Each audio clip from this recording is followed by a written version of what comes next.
Nicole Lamott, Catherine Ludwig, Francis Myers.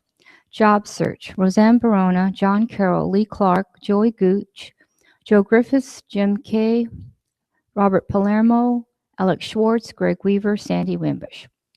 Prayers for health and well-being. Kyabji Lama Zopa Rinpoche, Venerable Thich Nhat Hanh, Venerable Galton, Venerable Churki Lama, Venerable Margaret McAndrew. All those harmed by natural and man-made disasters. For the Tibetan people and for the Chinese authorities, may the nonviolent path lead to full reconciliation and religious freedom. Sean Agarwal, Roger and Barb Alexander, family of Sarah Askew, Bernard Baranski and family, Jim Barnes, Luis Barona, Narcissus Barona Sr. The Black family, Carol Bowers, Steve and Terry Bull, Yuki Boros, John Carroll, Dimitri Diamandopoulos, Suzanne Diamandopoulos, and Doger and family, Tashi Droma, Jerry Easler, Mildred Gooch, Tracy Haas Thompson, Christina Harrison, Francis Hayashi, Leslie and Joan Inman, Kenny Jackson and Buddy, Dell Johnson and wife Sue, Helen Kasanoff, Wendy King, Nino Kowalski, Jonathan Kramer, Lyle Landis and family, Vanessa Lillig and family, Mary Lojek, R.M. Michelle Matich, Anns McCall, Tom McGinnity, Kathy McCain, Elvia Mahia and family, Bruce Miller, Sarah Miller, Evan Myrtle and family, Justin Nodiger and family, Jay Pandya, Anna Pozo, Renee Reyna, Ann Rivers, Ralph Rumley, Eileen Rubin and family, Julia Sanchez and her family, Pooja Shah, Gloria Shelton, Emily Smith, Nancy Sorbet, Jim Sutaris, Lopsam Tuptem, Dion Washington, John Webb, Elizabeth White, George Michael Williams Jr., Lily Williams, and Dee Freeman. Shay Wokowicki, Marguerite Young, Blue the dog, Koki the cat, Dorje and Kadro the pigs, Merle the dog, Pema the cat, Solomon the cat.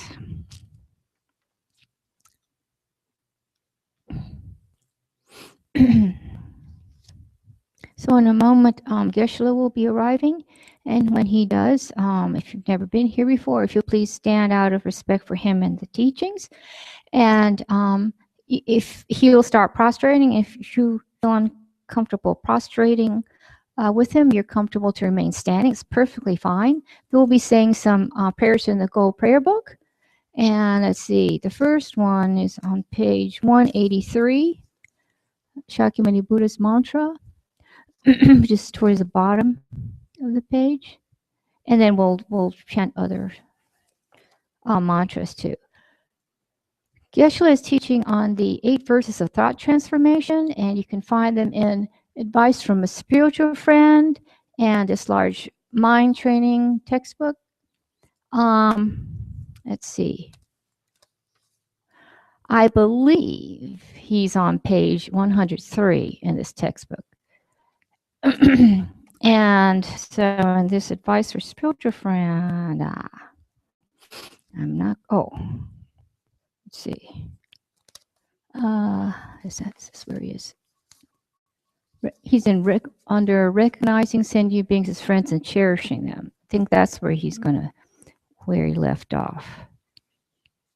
So I'm not quite sure where that is in here. Okay, and then you can also find this teaching in The Kindness of Others in the Lama Yeshe archive books. I don't think we have them in stock, but you can order it online, and I think those are free except for shipping.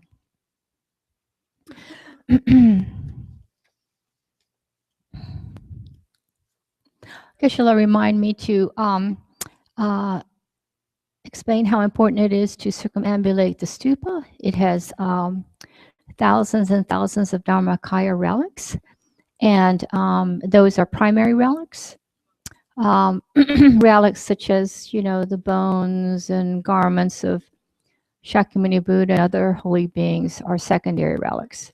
So if you circumambulate clockwise and also turn the prayer wheels on the way to and from the stupa. It's great merit. Okay.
Will you please turn to page 183 in the Gold Prayer Book, and let's chant Shakyamuni Buddha's mantra 3 times. This, you see it between the 2 lines in caps.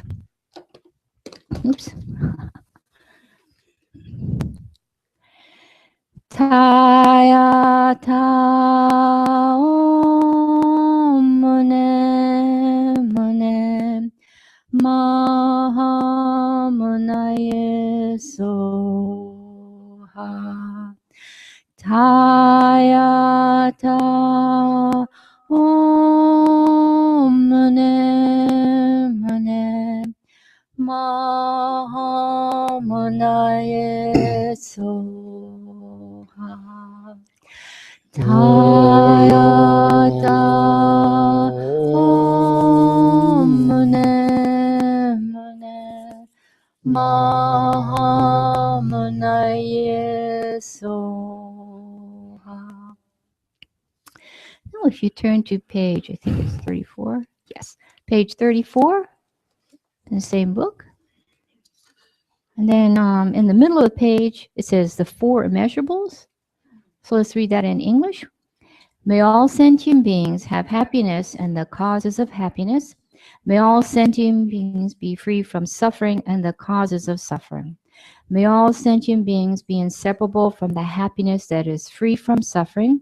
May all sentient beings abide in equanimity, free from attachment for friends and hatred for enemies. Now, if you please turn the page to 37, and towards the bottom it says the 4 immeasurables chanting version. So let's chant this. That's in Tibetan. Senchentam che dewadam dewe yudam demparjuchi dunya dandu yagiyudam dewarjuchi dunya mepe dewadamidre warjuchi nyering chadam nidam dewe tanyom lanye parjuchi. Now you see below that 2 mantras. So let's chant Chenrezig's mantra 8 times and Green Taoist mantra 7 times, and try to recall the people on the prayer list I read earlier, and also those in your hearts and minds. Om Mani Padme Hum. Om Mani Padme Hum. Om Mani Padme Hum. Om Mani Padme Hum. Om Mani Padme Hum. Om Mani Padme Hum. Om Mani Padme Hum. Om Mani Padme Hum. Om Taritu Taritu Re Soha. Om Taritu Taritu Re Soha. Om Taritu Taritu Re Soha. Om Taritu Taritu Re Soha. Om Taritu Taritu Re Soha. Om Taritu Taritu Re Soha. Om Taritu Taritu Re Soha.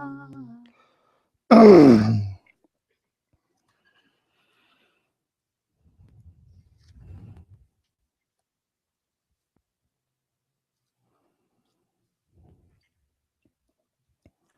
morning. Morning, Geshe-la. Good morning. Sunday morning. Sunday morning. Sunday morning.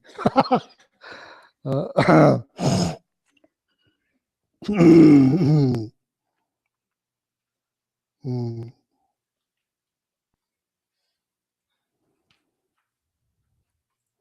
Please, would you mind to take 1 minute to introduce yourself to each other? Take 1 minute.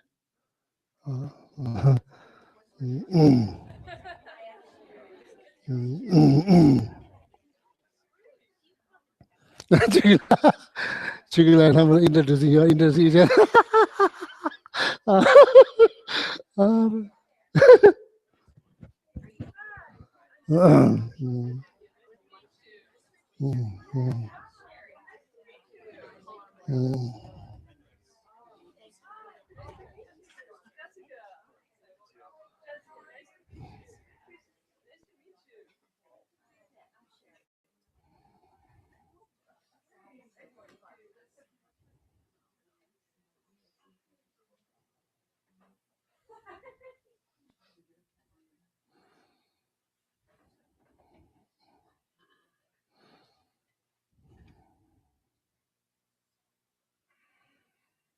Thank you. Thank you. Thank you. So,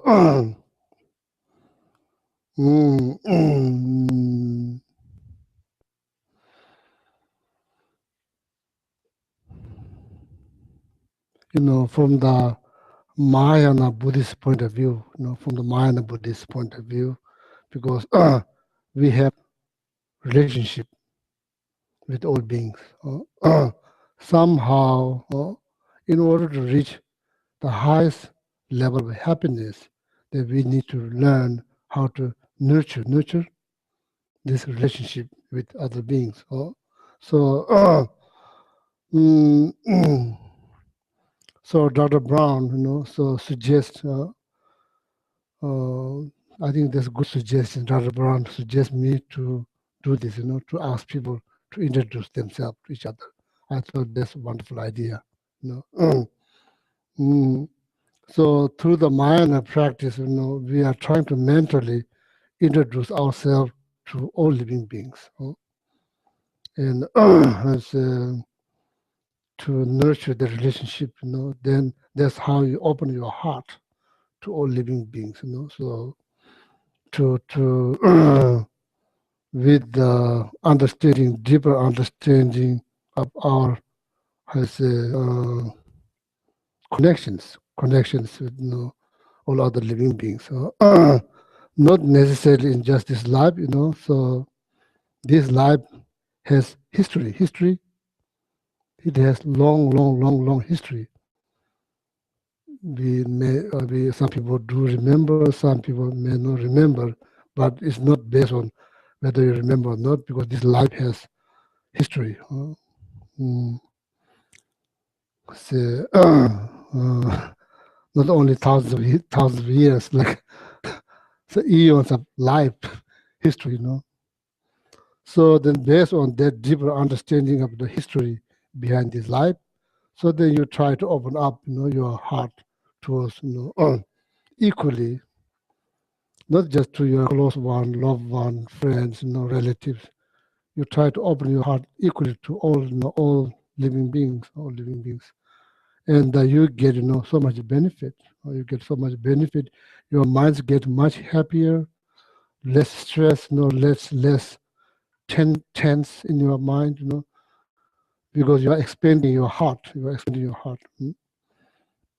See, if you open, when the people see open sign, they will come in. If you close, when they see close sign, then nobody will come. See, So the bottom line, see,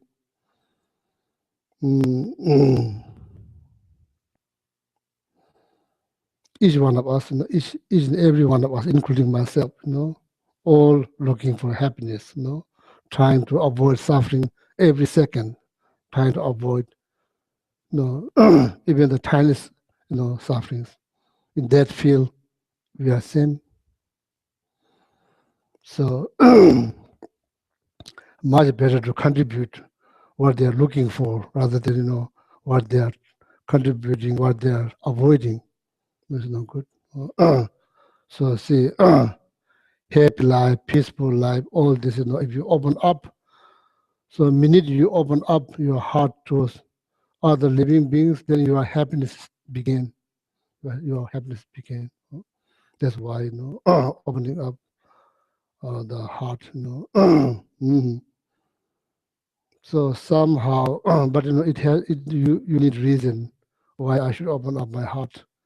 The reason is much deep. There is reason.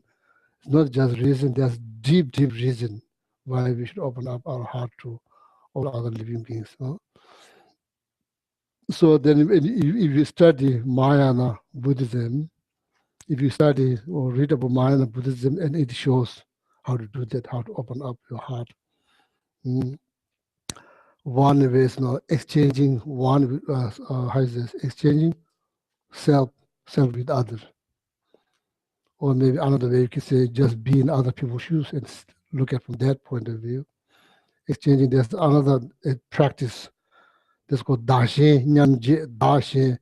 You and me, we are equal when it comes down on happiness, sufferings, looking for happiness, trying to avoid suffering. Equal, same. Dashe. Da means you, she means other. Nyam means equal. J means now, then based on that, you try to exchange, exchange. So there's one way to open. One way to open or one way to nurture your deep relationship with other living beings. So then there's no two different instructions how to do that. Another one, just basically it's like it's technically it's called like 7 cause and 1 result. 7 cause and 1 result. 7 cause and 1 result. So you can read.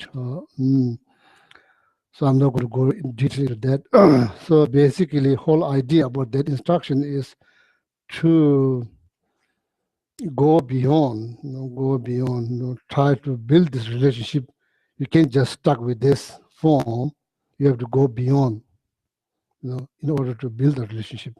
You can't just stuck with this form. So then, then according to that second instruction, there's no way you can open up your heart towards all living beings if you just stuck with this. So you have to go beyond this, go beyond.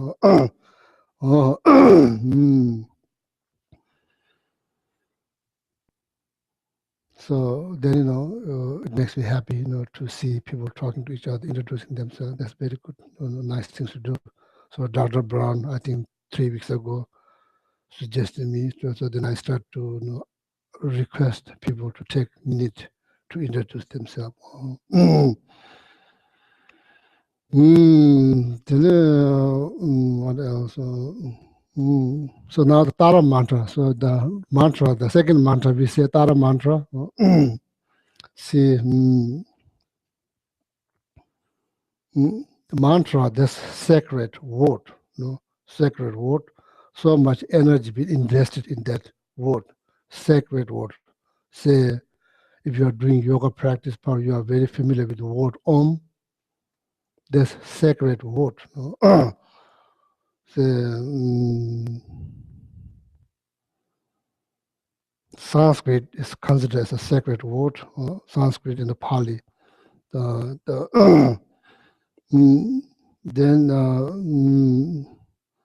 the word that's spoken by people, So there's many probably like words been spoke. Some of the words human knows, human understand. Some of the words that human don't understand. There's beyond humans. How you say conceptions. Called divine language. So then there's some language that's not really divine, not really humans, spoken by some other species, beings in some other planets. So, so the say, even like human realm, there's no, we are the not only human, there's no 4 different human realms. So those other 3 realms, human realms, their life is how you say, fixed. Some of them live 1,000 years, some of them live 500 years, some of them live 250 years. In our world, our life is not, fixed. Some people live longer, some people live shorter. Those other 3 human realms, their life is fixed. So we are not only human. So I'm not sure what kind of language they speak. Mhm. So anyway, so going back to the Tara mantra, going back to the Tara mantra. So I think we say this Tara mantra. There's our contribution that we say after the 4 immeasurable. That's I consider that's like universal prayer.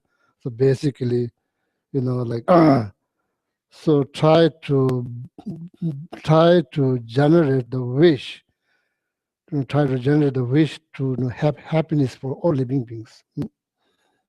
So that's what this for immeasurable prayer is. So then we said that idea behind that is that somehow that our heart will center into that prayer, or maybe that prayer will sink into our heart.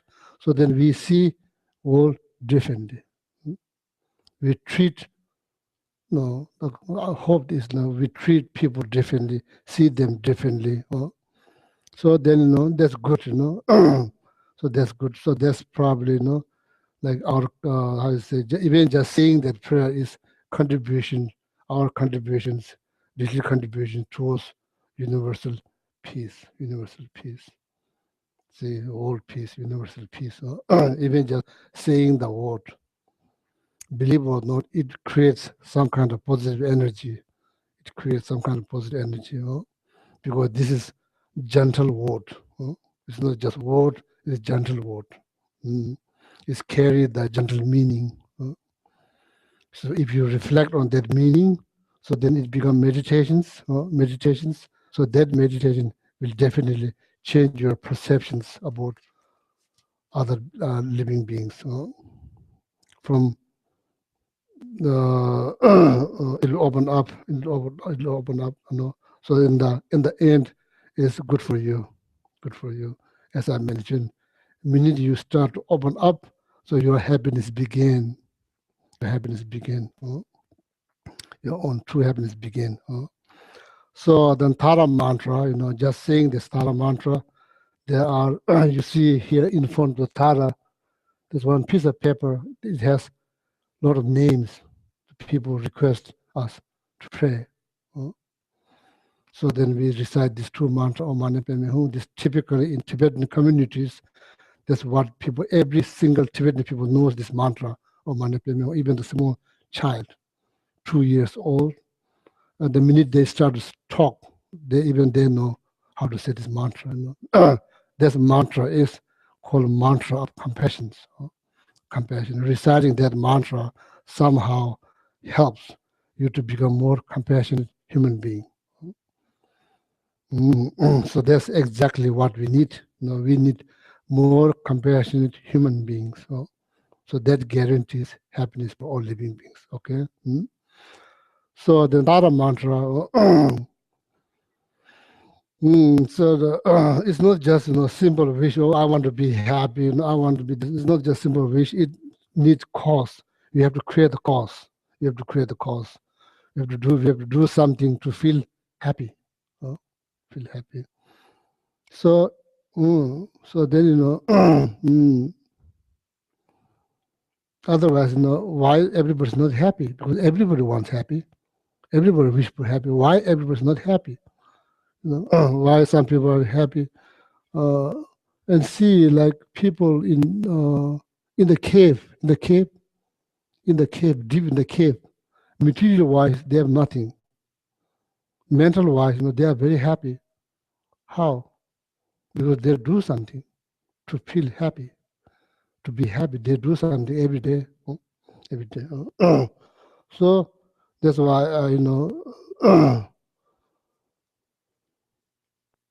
some form of daily, whatever you call daily meditation or daily practice is necessary to make yourself feel good.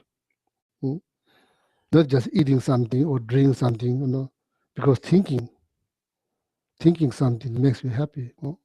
That's whatever you call meditation or practice, whatever you call. So that then that probably some of them require to guide your mind through word. Well, that's why people say prayer.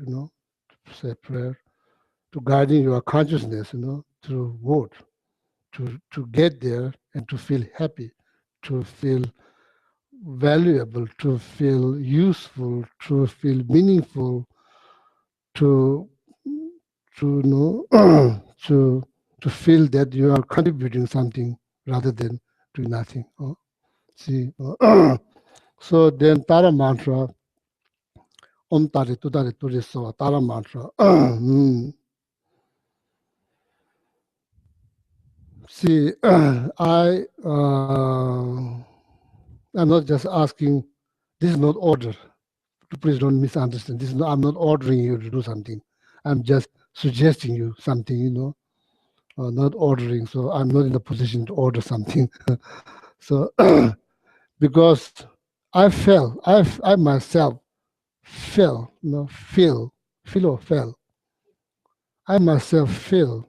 So I can't share that feeling. I cannot share. I can just say. I can't just. If it's a piece of bread, I can share. I can give you some. It's not like piece of bread. I cannot share, but I can only talk. I'm not saying it's huge, but tiny bit that I experience, little I experience. So it's good. There's good feeling. There's good feeling. So you can't really describe. So reciting mantra. Reciting mantra. This is just my suggestion. My suggestions. To saying sacred word. The mantra is sacred word. So much has energy been invested. So then how I become has a deep interest in reciting Tara mantra and concentrating on some of the 21 Tara prayer, or praise. Tara prayer. Lama Atisha, one of the Indian master, Lama Atisha. So went to Tibet to re-establish Buddhism in Tibet because it's very much polluted by all kinds of, as a native belief, kind of mix. It almost become like garam masala. Garam masala? That means Indian is spicy mixed with all kinds of spices, not just one is spicy. So then so then there's like saying, oh, now you are garam masala, that means not good because they are saying that you are all mixed up. So anyway, so Lama Atisha went to Tibet, to help Tibetan people to reestablish, pure Buddhist teaching there. So got very sick. Lama Atisha is somebody who is having vivid visions of Tara frequently. Sees kind of like Tara, talk to Tara. Sometimes people see in the dream, there's three different ways you can see or interact with the divine being. Sometimes in a dream, not just one dream, frequent dream. That's not the best way to see. Then the second, then you have these visions, visions, or see which part of Europe, the Eastern Europe, Yugoslavia, somewhere there, a lot of young kids, they see like Mary. You heard of that? In Buddhism, there's not like strange or surprise. We understand, and we don't doubt. We believe. People do see. There's a second way of interacting with the divine being, through vision, vivid vision. Then the best that you see from your own eye, you see just like person. You know, you just see like that. That's the best. You know, there's three different ways the people interact with divine beings. So, Lama Adishas, sees Tara. So he got very sick. So Lama Adishas is someone like well-known Buddhist practitioners. Mhm.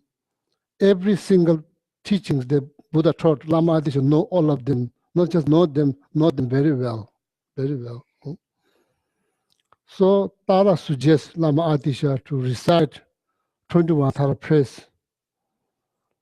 I made the 10,000 a day. I don't know, 10,000, that's a lot. 10,000 a day. There's two versions. The longer version, the short version is like only 5 lines. The short version is only 5 lines. The longer one, for 2 page, I'm not sure 2 page. So I never track the times how long it takes. Probably takes the longer version to finish 2 to 3 minutes, something like that. Yeah, 2 to 3 minutes. Short version probably takes 1 minute. Lama they said, I'm old, I can't say, It's okay to be honest, you don't have to just accept it. You say, I can't say them because I'm too old. So asking 10,000 a day, probably there's 12 hours not long enough to do that. So then Tara taught this 5-line one, taught Lama Adi 5-line.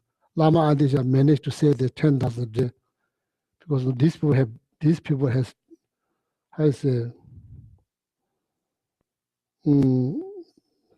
devotion. These people have devotion, So then I thought, oh, there's so much practice in Buddhism that I can suggest Lama Adisha to do. So much complicated practice, so much high practice, high level practice. Oh, so people they like to do, even though they are not qualified, they like to do the best one, the best. I really kind of like how to say shock me. It's kind of shocking, Therapy is so easy to say, so it is not difficult, so easy to say. Anybody can say. How come the Tara asked Lama Adisha, someone who is well-known Buddhist practitioner and very scholar, very educated, and asked him to do Tara prayers? See, then I thought, oh, if Lama Adisha, somebody who really capable to re-establish, reintroduce Buddha Dharma in Tibet, someone like him get benefit reciting 21 Tara prayers. Me, out of questions, I will definitely get benefit. If Lama Adisha get benefit, I will definitely get benefit. That's how my interest into Tara practice deepen. That's how when I read that, my interest into Tara mantra and what prayers deepened. When I said that, what I lose, nothing. So what I gain something, I feel good. So that's good. We all need that to feel good, to feel good and to feel that I did something wonderful. I contributed something to the whole world, Even though I don't see the impact right away, but I feel, but I can explain. I cannot explain.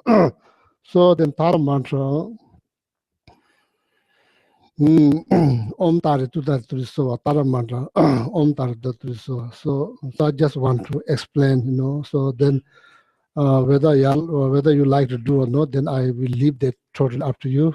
So it is beneficial, If you say, it's beneficial. It makes you feel good. Then it will bring positive change. Believe it or not, it will bring positive change in your attitude, in your thought, in your day-to-day life. It brings. Otherwise, there are so many unknown obstacles that we face. So many of them is unknown, or causes by unknown.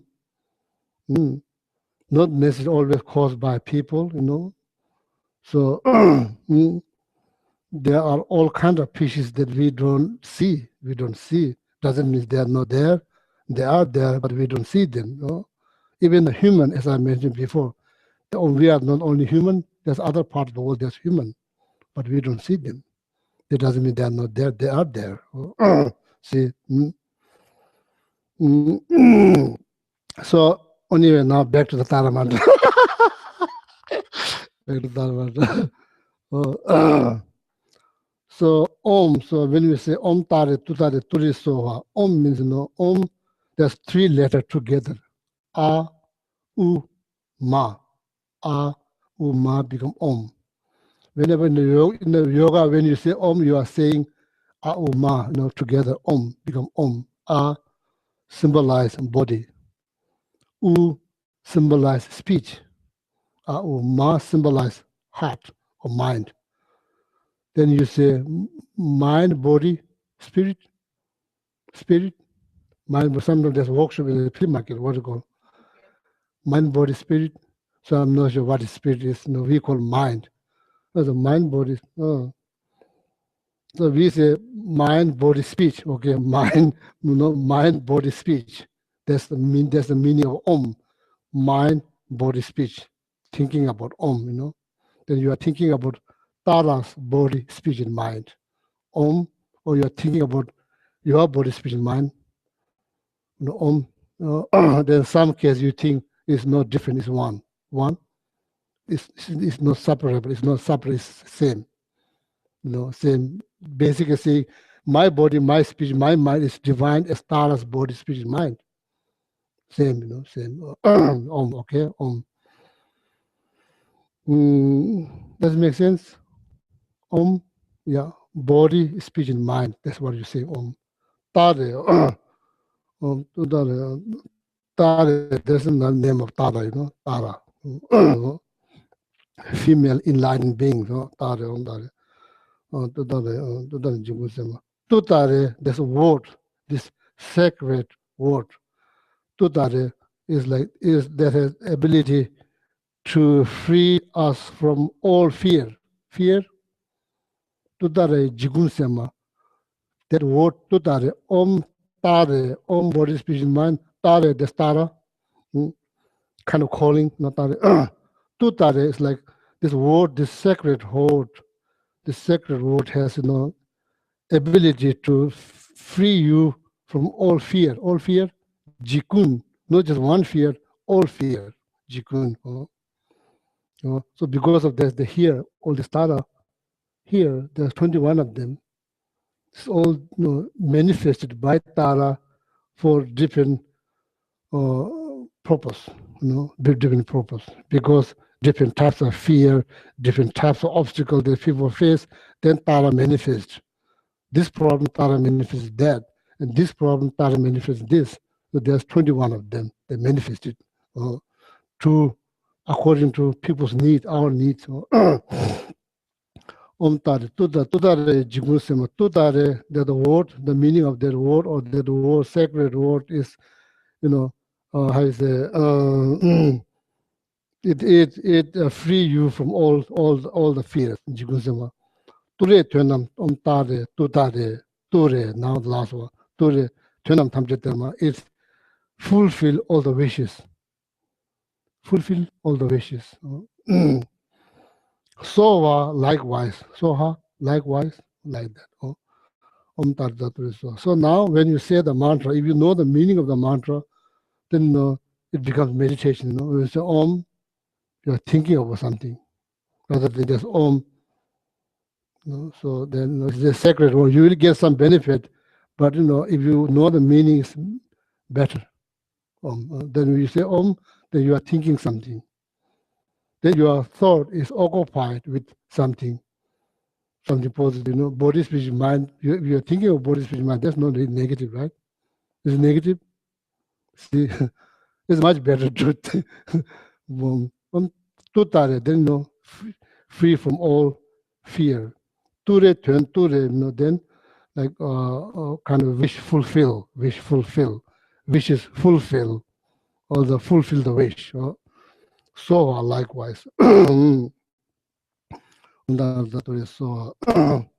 So then with the intention to benefit your friend, your close one, your loved one, your relatives, think about them if you say this mantra, and somehow it benefits.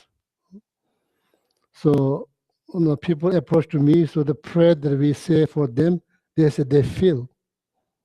How you explain? You can explain, but they feel that our prayers, help them. They feel somehow it helps. Oh, see, so just want to share that with you. Okay, Om Tare Tutare Turi Soha.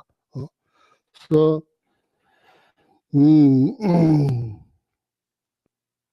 that's like way to become close to the divine beings, through practice. That's why people do the Tara retreat. In the retreat, what they do, they mainly focus on reciting mantra. So certain mantra, if you over recite,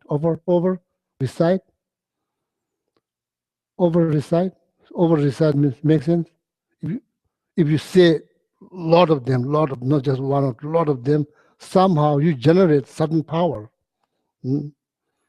So with compassion, not with anger, but with compassion, then but as I said, you can't really explain. So the one has to feel. I can't really explain. Can explain much in the word. Can explain much in the word. Can explain much in the word. Every feeling can explain much in the word. You can say so much. When it's come down on feeling, you can say so much. That's it. You can really even then, you can really explain. One has to feel. I can't make you feel. I can't make you feel. You are the one who can make you feel something. So just want to share with the Taraman Om Taratatu so because we said that, and that's our contributions. All the people in the list in the prayer list, not just people, also animals too. So we just say out of compassion, then we just say this mantra. So then that's our contributions. So it will be the next session. There, all the kids will come. So it's very nice. The kids, they say the mantra. Somehow they get benefit without saying anything to them. When they say the kids say they say there's two mantra. They say them pretty well. I never asked. Last 16 years, I never asked one of them to say any mantra. I never asked. They just say. I never asked. What I said is beneficial. If they say it's beneficial, so it's very nice to hear tiny voice. Oh, my name. The next session, very nice. So they get. So in my hometown, when the children get sick, so we call all other children to do prayer for their children. Not the grown-up people. We just call all the children. So all the children, they are excited to come because they get some treat. So, before my mom passed away, I asked my mom what it called. I really want to find out. Somehow it heals. I don't know how it heals. When I got sick, very young, all the children from village, they came to pray for me, so I was healed. So it's there's like how is it transmitted to generation. It's not you can there's no book. You cannot find the book. There's no book written about that. It's just it's just people that does this generation by generation, but you can't find the book. Any book there's no in the book. There's no written in the book. So all the children come together. The children who are sick sit in the middle. All the other children, they circle them. They don't say very complicated prayer. They don't say Tara prayer. They don't say anything. They just and the mother, of course, put some butter, little bit butter on all the kids' head. First, you put in your own kids who are sick. In the middle, you put some butter, heat it up a little bit, because my home is so cold. Heat it up a little bit, they put it here. Then after they put it in all the kids' head. So they are so excited because they know they are going to get some money, they are going to get some treat. All children know they are going to get something, It's like Christmas for them, probably. So then then what they do, they say, they call your name, all the kids, there's no chanting mass. They just want kids. The kids all know because it's been, they went many times. So probably say they're called Gaelic. My name, they call Gaelic. They just kind of like make a song, like saying tune, very nice tune. They say, call your name Gaelic, and say saying means long life. Name means no disease. Very simple prayer. They're very simple, but they say because they you are close there because your friend. They feel they're in their heart. No matter what word they say, but in their heart, they really want you to recover, to get better. So there's a word that says like "tsering neme," means like "tsering" means long life, "neme" means no sicknesses, and they say this number of times, finish, and somehow that kids next or couple of days get better, because we don't have hospital. There's no hospital, so somehow the kids get better. So this, somehow prayer works, and I don't know how it works, but it works. Doesn't have to be very sophisticated. So see, long time ago, there one man, I think one monk comes to another monk, little bit higher ranking monk, comes to him, and he's basically asking to give him one mantra. Mantra means a secret word. Then that lama, that master is kind of busy, busy doing something, and he's kind of pushing that monk to give him some mantra. That monk, that lama told him that what he requested the mantra. The lama told him, your nose looks like Raksha, means there's like one wood. It's kind of all kind of has it's not this is very smooth.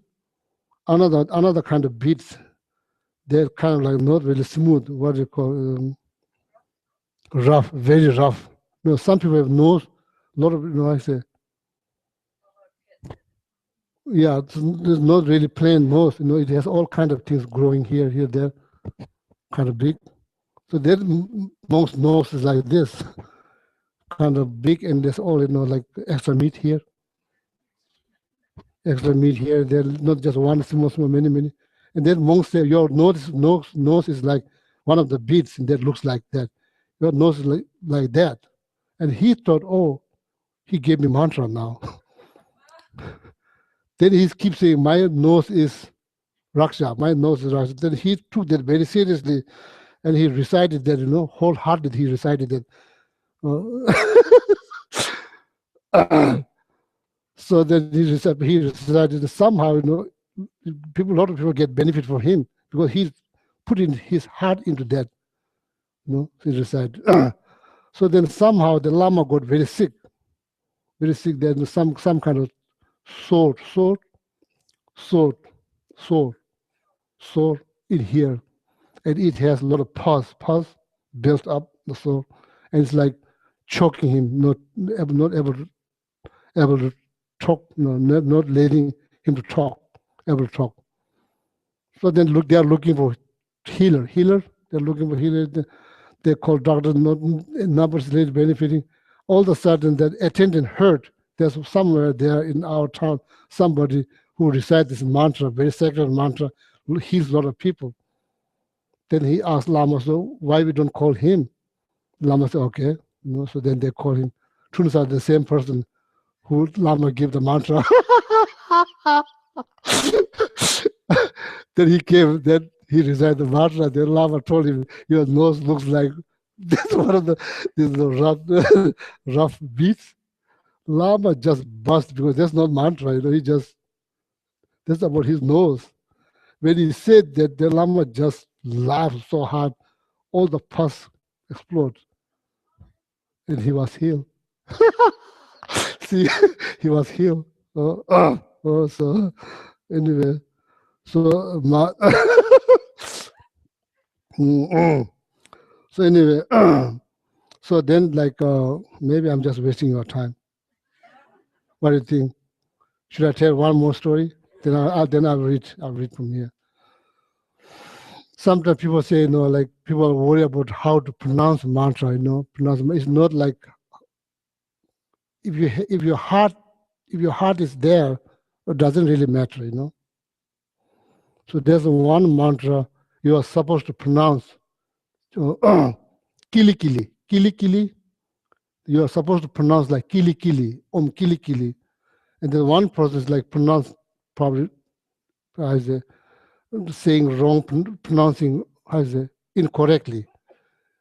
Instead of kili kili, that person saying silly silly, silly silly, and been saying the long time. Then somebody says, okay, you are some trying to correct him. You're pronouncing mantra incorrectly. You are supposed to say kili kili, but you are saying silly silly. That's incorrect. And that person, okay, come here. I'll show you. So he has this metal, what I call purba, that's like looks like sword. There's like 3 angles, 3 sharp, like it's not just one, like 3 edge. Yeah, 3 edge, and it has 3 edge. 3 edges like this, but short. It's a handle and 3 edges. So that's for ritual practice that people have, so the small one. Anyway, it's called purva. He has one of them. He said, told the person who's telling him that you are pronouncing mantra incorrectly. And he said, come here. So he took him to death. Nearby, there's a small rock. He said, come here. So now see, look at me. So that's how I pronounce my mantra. You're supposed to pronounce kili kili. He says, he's saying silly silly. So they say, he says, silly silly, so just bang on the rock. That metal went right through the rock.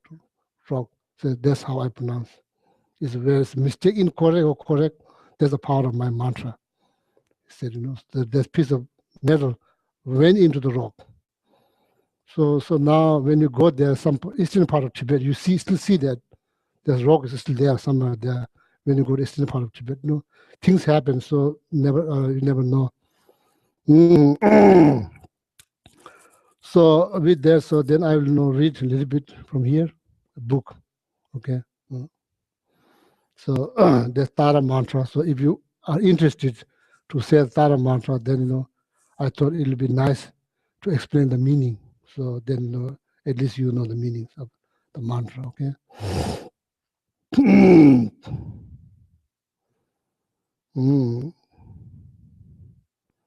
So I just explained meditation class. So the last Saturday there will be no class, right? Meditation. There's no meditation class. Next Saturday is the purification. So anyway, if you are here, somehow you are here to interest about meditations, so then please talk to some people here. I already taught last 2 Saturday, explain about meditation. So, so this is, we've been studying this book. It's called 7-Point Thought Transformation. 7-Point Thought Transformations. So because of, as I mentioned before,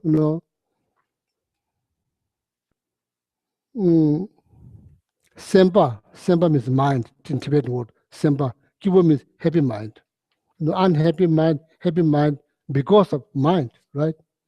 Because we have mind, so therefore, sometimes mind is happy, sometimes mind is not happy.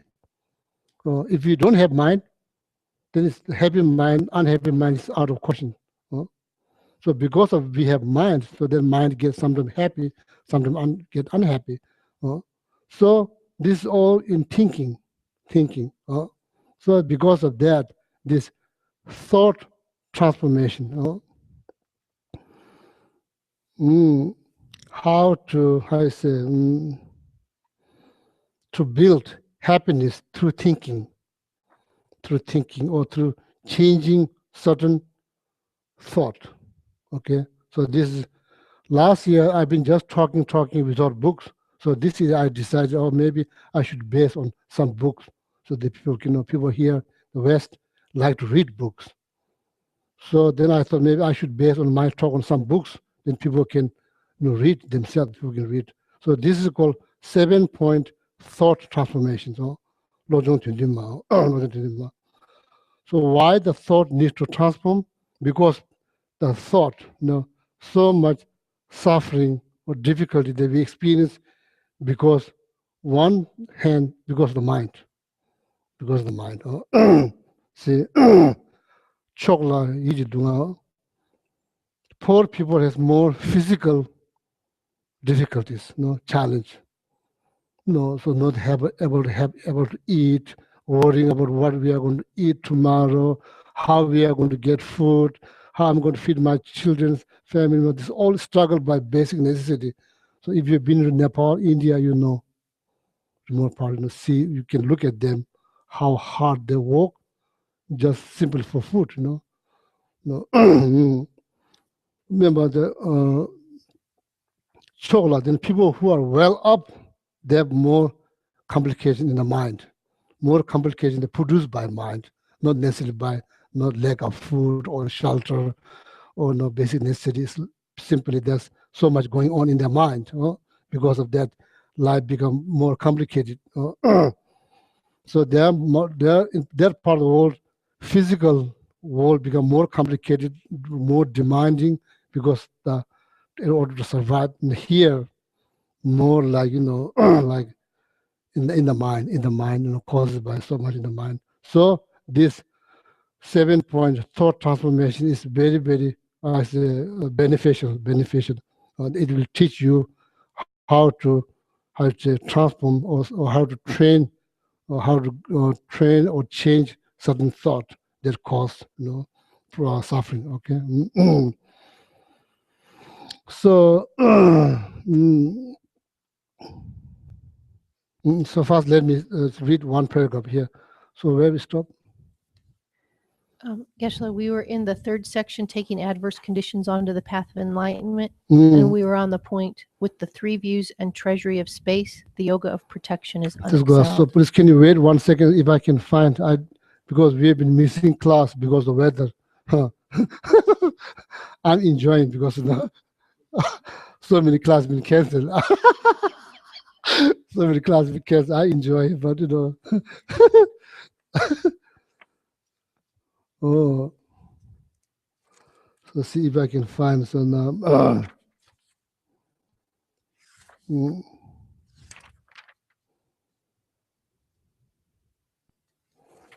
Shukila, please, can you repeat that where we stop? With the 3 views and treasury of space, the yoga of protection we already is finished the unexcelled. Tonlin is all demand, right? Toward all beings contemplate their great kindness. That was the last one. So now can you please one more time? Can you repeat one more time? Yeah. With the 3 views and treasury of space, the yoga of protection is unexcelled.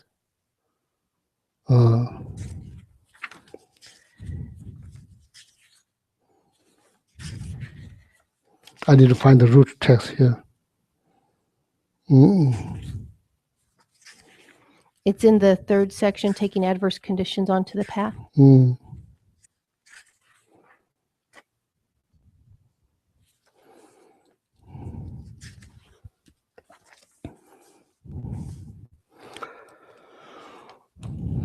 So I'll probably start from here because so many classes have been missed. So I'll start from here. Niju diba ko eze tingi chanju lam tu ju so say new environment. Ju means beings in the environment. Being. Okay, understand? Being. So because some of my pronunciations are beings. Not beings. Being. Niju diba ko eze. Diba ko eze means like nobody's happy. Everybody's miserable. Nobody's happy. Everybody's complaining about something. So in that kind of circumstance, what do you do? No, everybody's in environment, because there's no so much like negative atmosphere has been created because in being in that environment is not happy. What do you do? Could be here, could be your own world, you know. Or friend becoming enemy, all of that, and all of them want the things are falling apart. What do you do? So this text, Neju Dibako is Jingye Chanju Lamdu Jus. Jingye Chanju Lamdu Jus. Jingye means this miserable conditions, circumstance. Changchu, enlightenment. Lam, that's the path. Path that leads to enlightenment. Enlightenment means highest level of happiness. Ultimate happiness, no more suffering, no more suffering. Juru means transform. And this, the last line, it says, Jingye Chanju Lamdu Jur. Jingye Chanju Lamdu Jur means transform this miserable condition into the path that will lead you to happiness. Make sense? So, and I saw something on this, some of the social media that says, put in very nice word, as practice gratitude, and watch today's problem. Watch today's problems, tune into tomorrow's blessing. Make sense? So you saw that, some of you saw.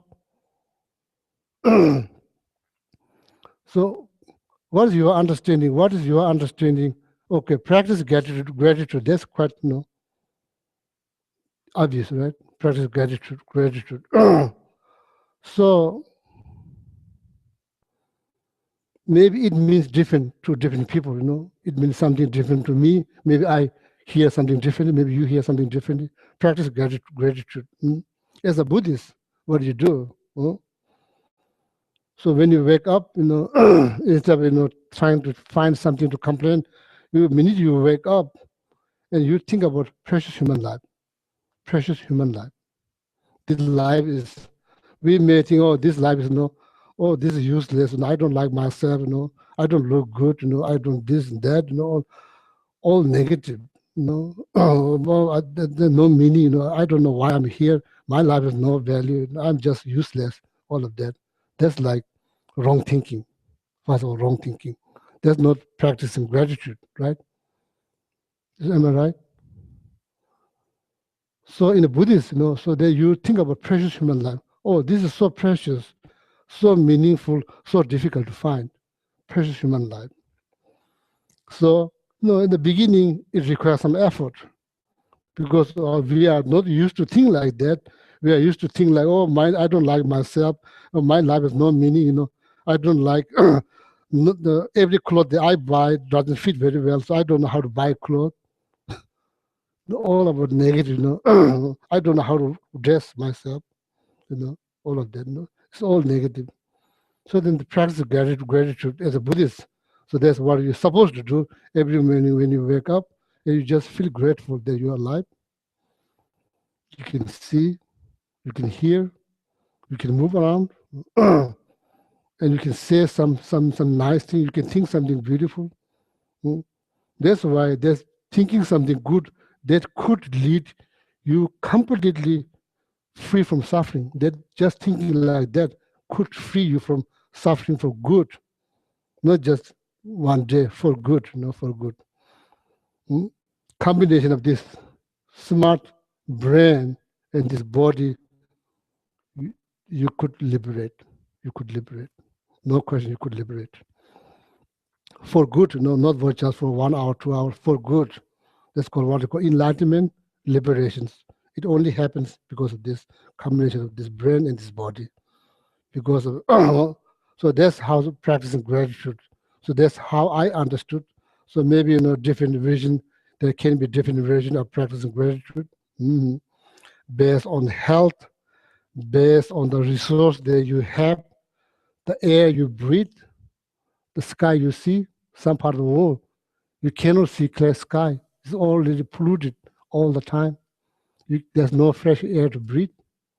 And here in America, look, air is very fresh, sky is very clean, beautiful park, beautiful road. Some part of the world in Nepal. So you are probably, it's a better idea not to, right after lunch or maybe right after breakfast, not to get onto taxi. Because the road is like, it's not just like 1 minute, 2 minutes, like hours and hours, like like that. So here, you know, when you, so because you are born here, I was raised in that part of the world. I know, you know how much, you know, facility that you have here. Maybe there's so many reasons to practice gratitude. Only 3 minutes left now. Only 3 minutes. So, so now the second one, you know, they watch today's problem and turn that into tomorrow's blessing. How you understood that word, and maybe each one of us have different idea about that word. Blessing. So now let me explain blessing. The definition of blessings change, you know, but there are different ways to present blessing. Tibetan tradition, we touch forehead. You know, and sometimes people put their hand on somebody's head. Could be some, you know, like object, you know, they put their, this all as a presenting how the blessing is done, presenting. But definition is to change. So now see, watch today's problem, turn it into tomorrow's blessing. How? What it requires, maybe turn that into blessing. What it requires some knowledge. Otherwise, you can't just turn that into blessing. You need some knowledge. So now knowledge about what? So think about that, okay? Think about that. So now this is Jingi Chanju Lamdu Jus, transforming this miserable condition into path that will eventually lead you to some I say, happiness. So that requires some understanding of something. Otherwise, you know, it's easy to say in the word, but when it's come down to practical level, it's quite difficult to do. So that requires some some understanding. So maybe in Buddhism, if you read about karma, please read about karma. So you don't have to accept. You don't have to accept, but just read and see what you can learn. Maybe not knowing about karma, maybe they're missing something.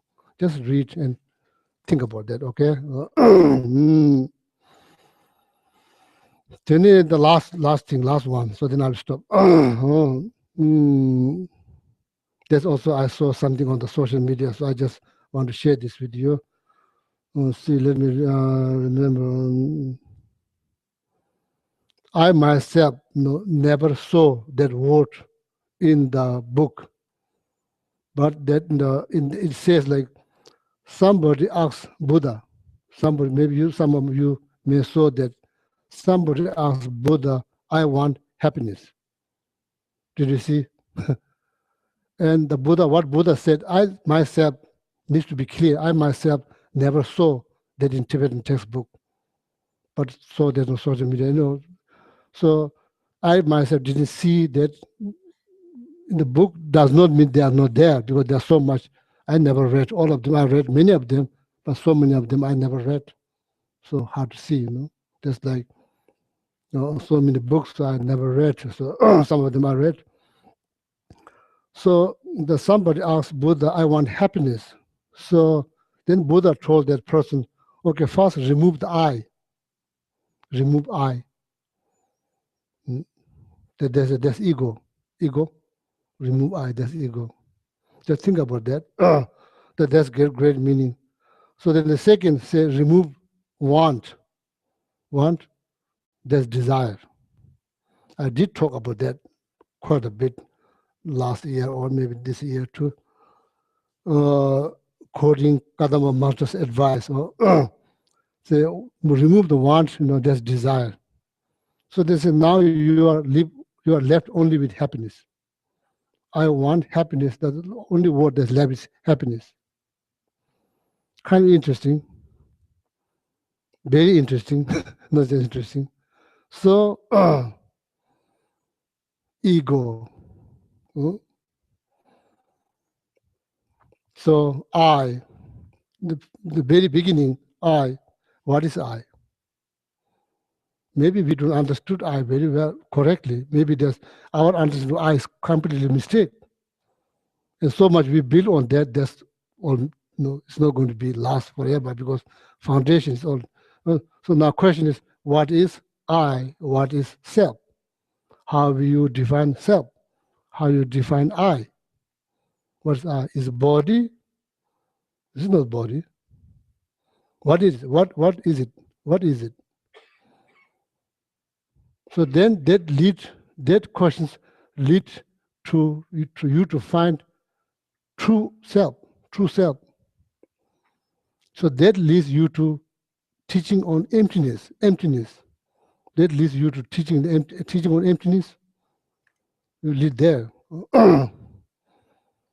Desire, want, there's a desire, then ego, so then maybe there's so much mix because of that, don't see I very clearly, As you used to thought that's I, turns out that's not I. So because of that, I take everything very seriously. Oh, it's not, it turns out everything is like dream, it's like illusion, it's like just illusion. So I just end up taking them so seriously because I thought I is very serious. Something solid and serious.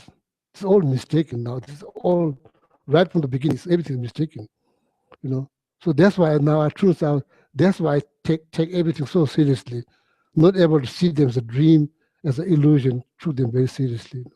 Maybe there could be that. So that will lead to the teaching of emptiness. So now desire. So see, time is over. So maybe next Sunday, because another class is waiting next Sunday. So then there's another person is waiting too. So maybe next Sunday, okay, next Sunday we'll continue. So that's it. I want happiness. Remove I, remove want, then you left with only with happiness. Interesting. But there's this Buddha said, I need to make clear, but I myself never saw that in Tibetan. Because these all books in Tibetan, translated from Sanskrit and Pali. There's all the teaching they taught about Buddha is already translated in Tibetan. We have everything here. So I read many of them, but a lot of them never read. So maybe somewhere there, I don't know. You are welcome to read. But it's in Tibetan. Someone who knows Tibetan very well never read all of them. But I'm welcoming you to read. Okay, so I will stop here.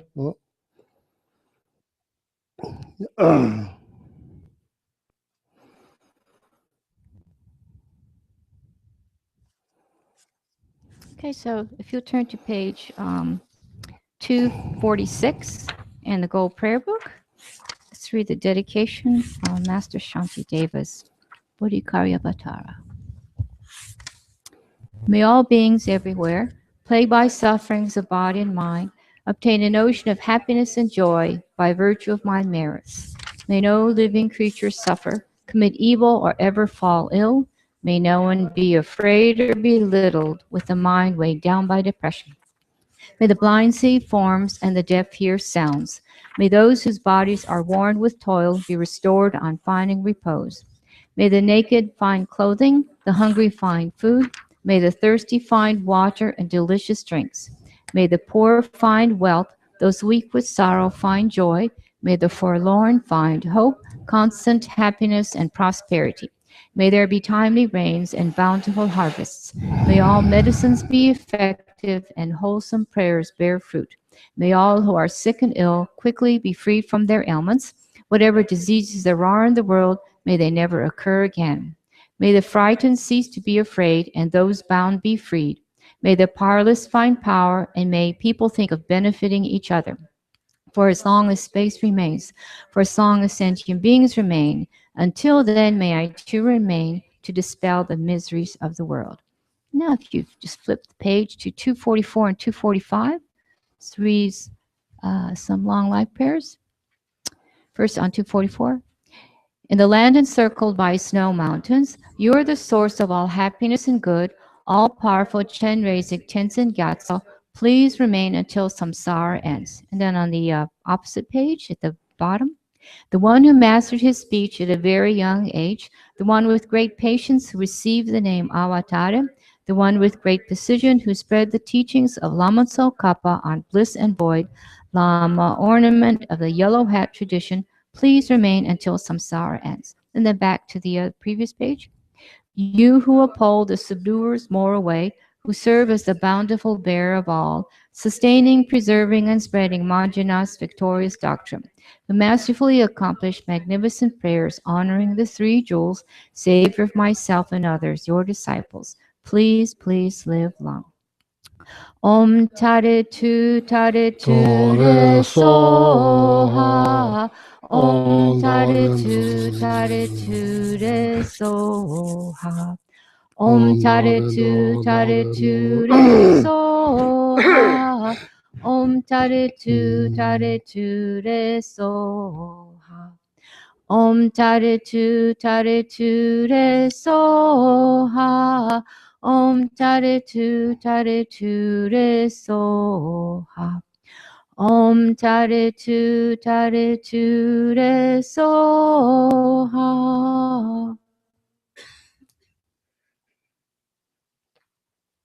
Thank you. Thank you.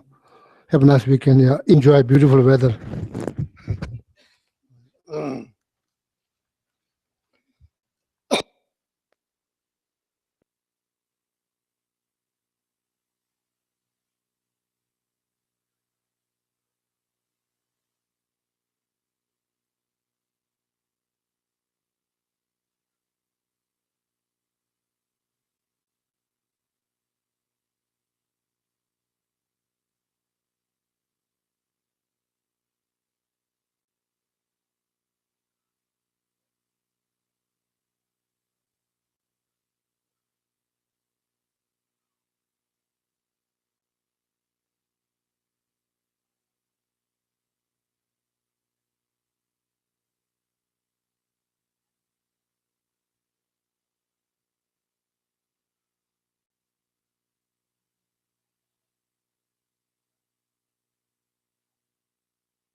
Good morning, everyone. My name is Chuki. Welcome to Kadampa Center. Just a couple quick little words before Geshe-la comes in. For anybody who's here for the first time, just like to explain that when Geshe-la comes in, we all stand out of respect for the teachings, and some of us will do prostrations, but don't feel at all like you need to do that. Let's see, if you've got anything that might make noise, it'd be great if you could turn it down. When Geshe comes in, we'll read just a couple of short prayers from the prayer book. I'll tell you which pages to get to. And the children will be in here with us for a little while, and then they'll head to their program. If you have a child who's here for the first time, just make sure you see Erin. She's going to identify herself when she comes in, and she'll get you all set up. So appreciate everybody being here today, and we'll get started in just a minute.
Okay, if you turn in the gold prayer book to page 183, we're going to recite Shakyamuni Buddha's mantra 3 times.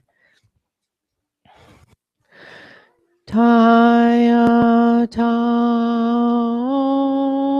mune mune maha munaye soha.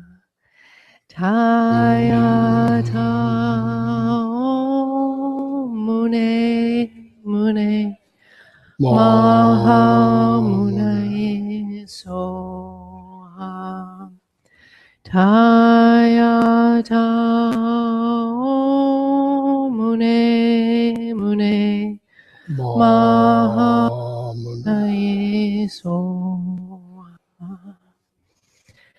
And turn to page 34, and we'll recite the 4 immeasurables in English. May all sentient beings have happiness and the causes of happiness. May all sentient beings be free from suffering and the causes of suffering. May all sentient beings be inseparable from the happiness that is free from suffering. May all sentient beings abide in equanimity, free from attachment for friends and hatred for enemies. And then just turn the page to page 37. And near the bottom, you'll see the 4 immeasurables chanting version, and we'll chant this in Tibetan. Sem chen tam che de wa dang de we gyu dang dem pa yu chi nung ya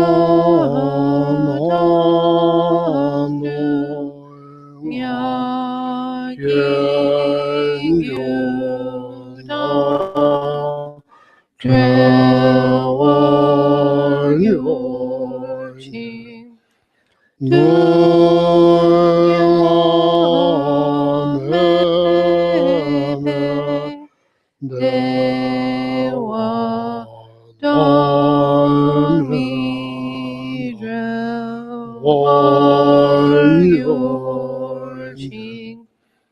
예천하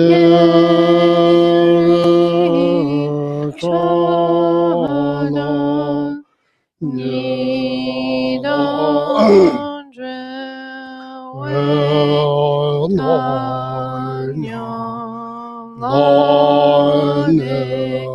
발효신. And then we'll recite these next two mantras just below. Chen Reizig's mantra we'll do 8 times, and Green Tara's will do 7. Om Mani Padme Hum. Om Mani Padme Hum. Om Mani Padme Hum.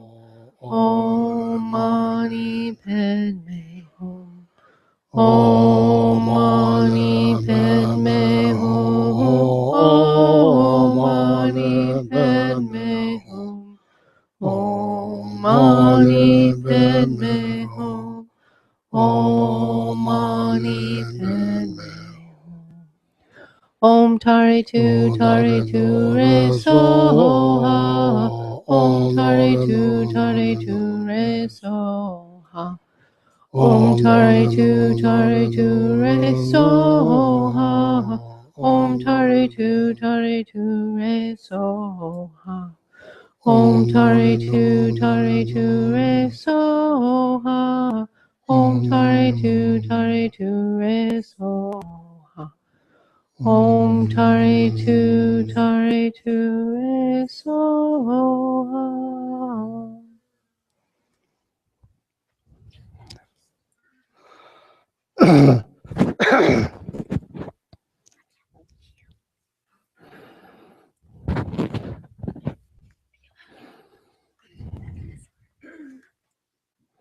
Good morning. My name's Erin Sloan. I'm the coordinator of the children's program. And this morning, we just wanted to take a quick moment to thank our volunteers. There are 23 people who volunteer once or twice a month at 10:45 with our children's program to fill 8 spots every morning. We have 4 classes going on at the same time as this one. These roles are critical because we can't leave children unsupervised, but we even have a goal beyond that. The kids work with guidelines that have the purpose of helping us see how things really exist and prepare us for how to act so they can lead happier lives that impact others. There are also people who lead teen classes at other times and help in lots of ways, which means I have a list of 35 people who I think make this happen.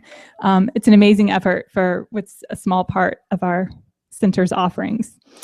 Later today, our group's going to gather and celebrate our efforts and continue to develop our motivation and efforts to create the causes that are the reasons the center and its programs exist. Now we'd just like to rejoice and say thank you. Geshe-la, would you like to say anything before I call Benjamin? Yes.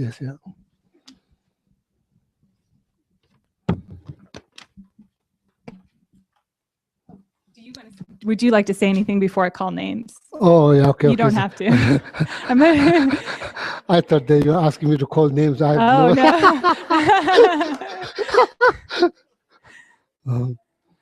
So on behalf of the Kadamba Center and all the people who come to the Kadamba Center, I would like to express deep down from my heart, express gratitude and also thank you for all the volunteers.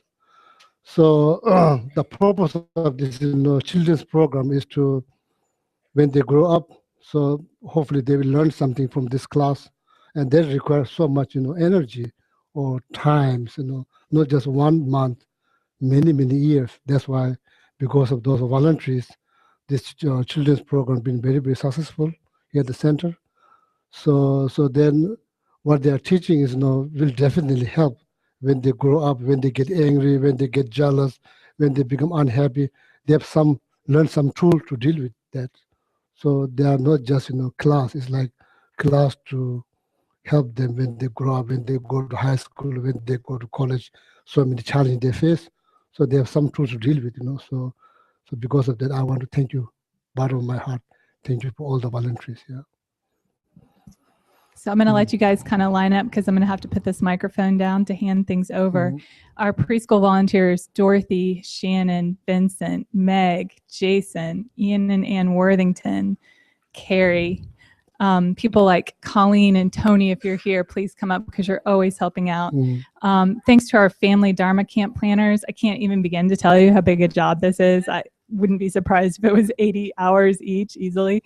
Karen Edwards and Christy Batts, Vivian, Suzanne, Jennifer Stanford Johnson, Virginia, Vivian, Lee Clark, Heather Green, Susie Bowen,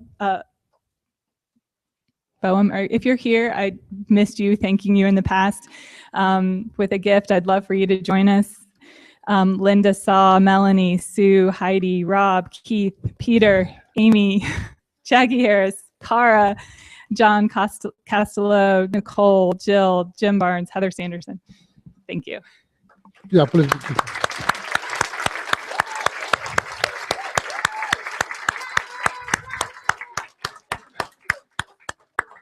Yeah. Thank you so much. Thank you. Thank you so much. Thank you. Thank you so much. Thank you. Thank you very much. Thank you so much. Thank you. Thank you so much. Thank you.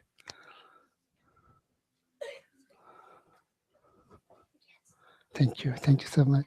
Thank you. Yeah. Oh, yeah. Thank you. Thank you, Dorothy. Thank you so much. Thank you. Thank you very much. Thank you. Thank you. Thank you so much. Thank you. Thank you so much. Thank you. Thank you so much. Thank you. Thank you so much. Thank you. Thank you. Thank you. Thank you so much. Thank you very much. Thank you so much. Thank you. Thank you, Karen. Thank you so much. Thank you. Thank you so much. Thank you very much. 1 second. Thank you.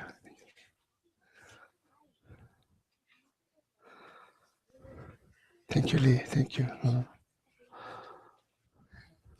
Yeah, Lee. Thank you so much.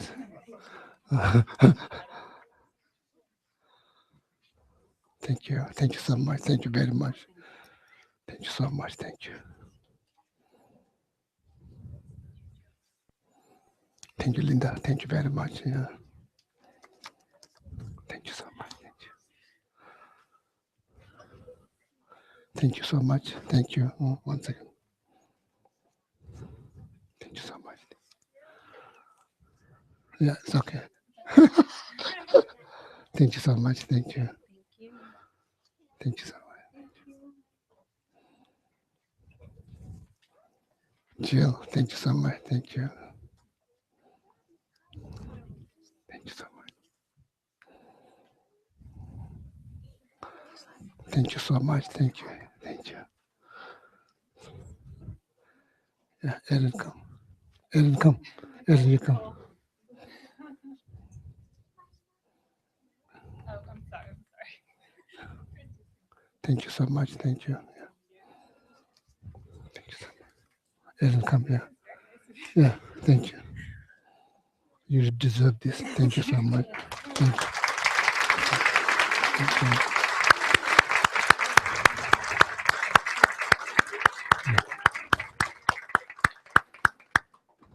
Thank you. Thank you so much. Thank you.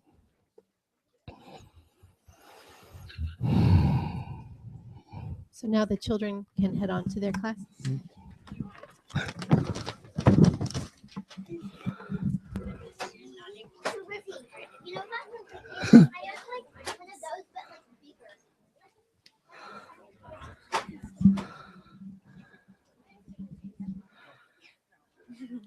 Put these on the altar for you.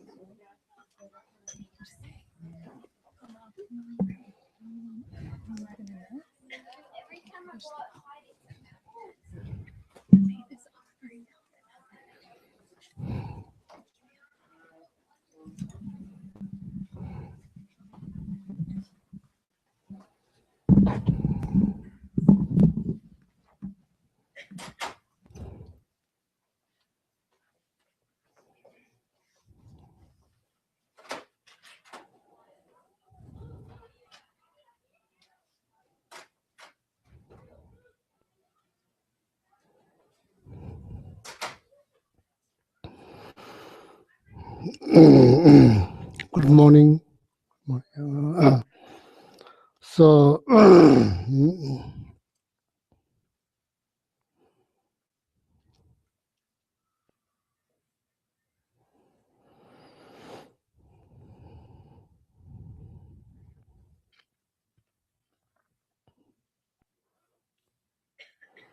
please, would you mind take 1 minute to introduce yourself to each other? Yeah. Would you mind take 1 minute to introduce yourself?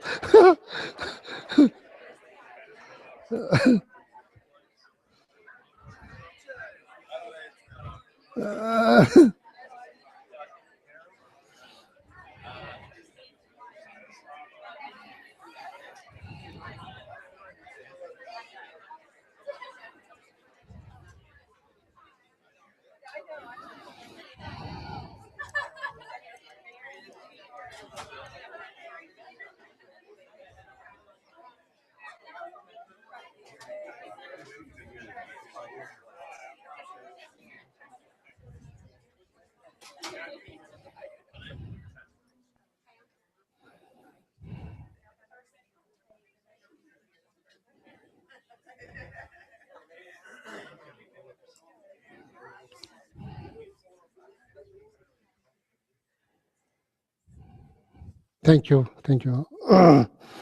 So,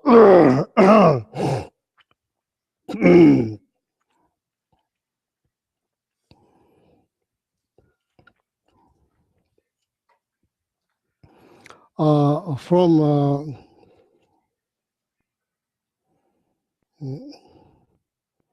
actually this, the how to say, how is introduction?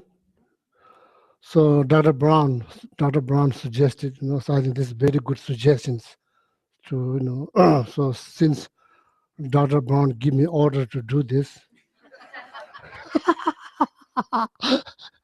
it's a good suggestion, so to introduce each other. So from the Mahayana Buddhist point of view, there is relationship, there's a relationship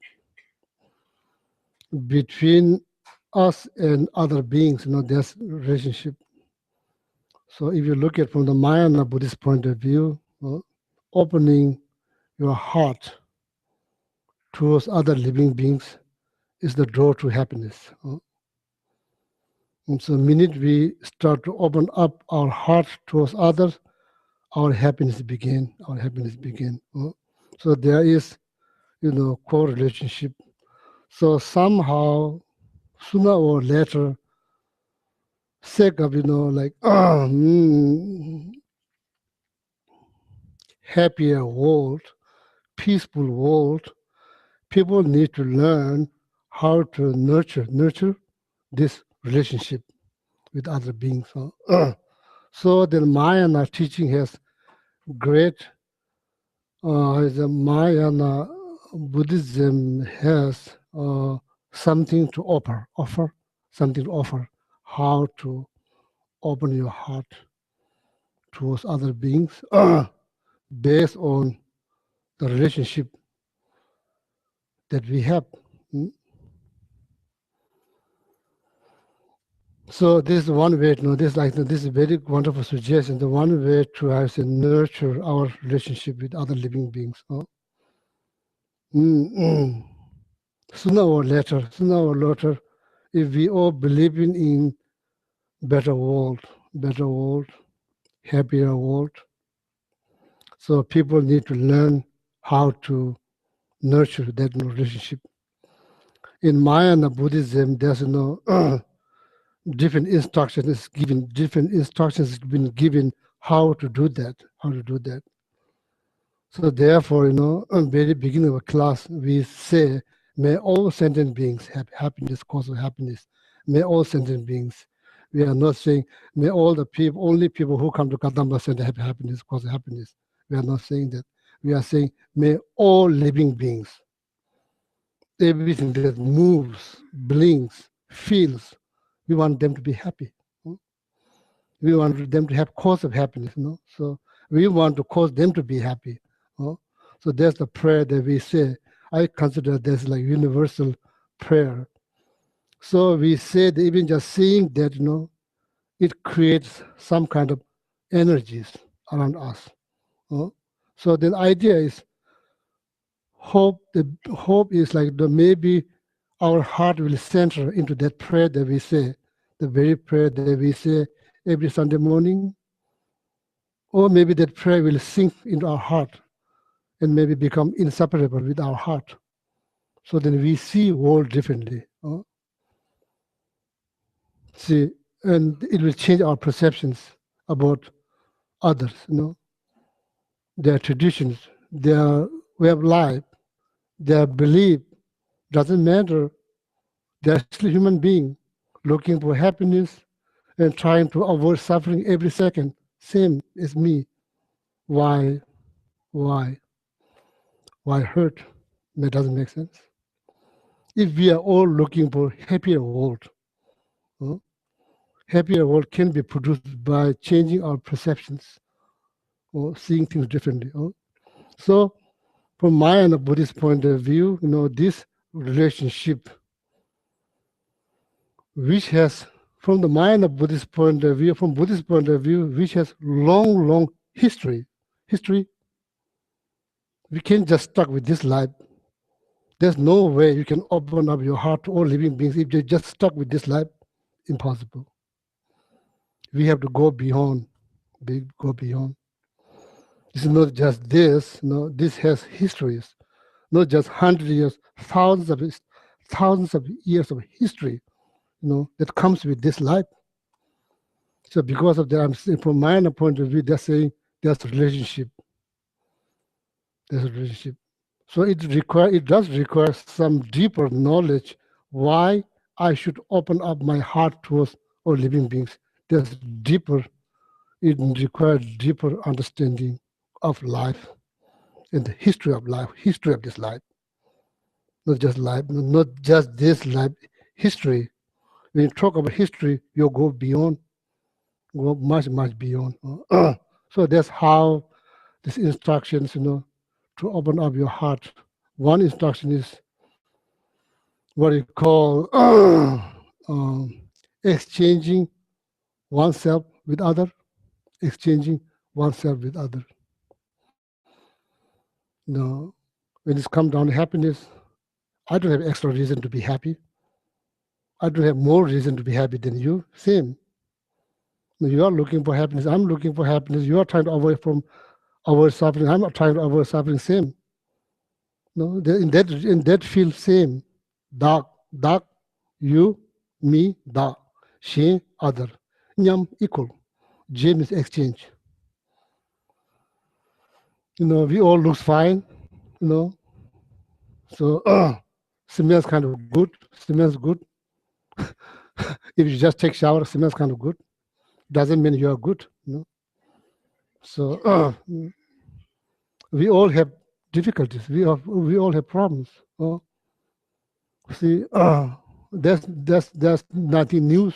It's not news. It's not news. So as I mentioned before, maybe studying samsara. It's called samsara. So just look at the word. Maybe you learn something. What is samsara? Maybe missing something, not knowing what is samsara. Maybe you may have, we may have some expectations that's beyond samsara. Make sense? That doesn't fit well in samsara. Maybe some of the expectation doesn't fit well with the samsara. What is samsara? It's talking about your own existence, our own existence. So see, what I said before. Sometimes they say semba kibu. Semba kibu means happy mind. Semba means mind. Kibu means happy mind. Because of mind. If there's no mind, you can't talk about happy mind and unhappy mind. There will be no happy mind, unhappy mind, because there's no mind. The prayer wheel has no mind. Prayer will never say, I'm happy, my mind is happy, my mind is not happy, because there's no mind. So because of mind, we say, I'm happy mind, unhappy mind, because of mind. Because of head, we get headache. If there's no head, there will be no headache. See, samsara, our own existence. We have to have realistic expectation. We can't expect too much in samsara, because when you study the samsara, then you'll know. No? So that's good. So anyway, so I really thank all of you, bottom of my heart, to to introducing each other. So then sooner or later,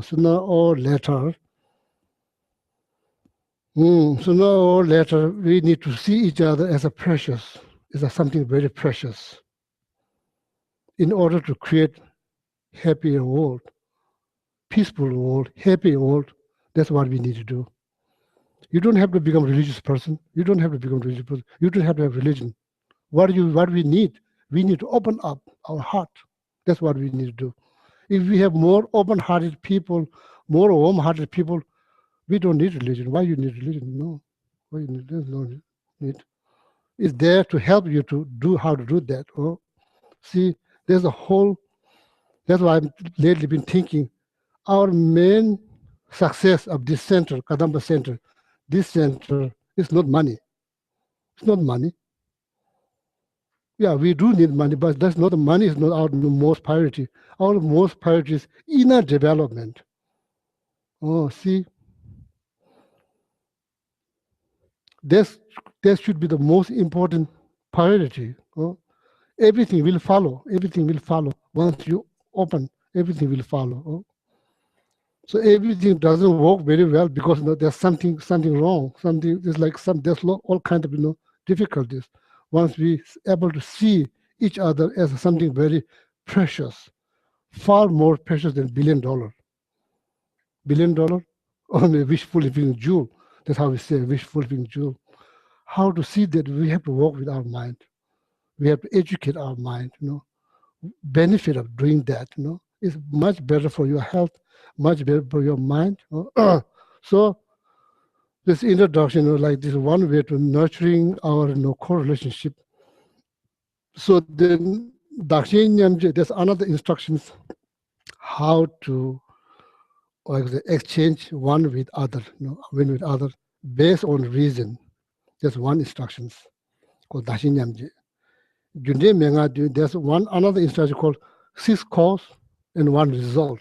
There's 2 different instructions. The both instructions, there's different instructions. When you study them individually.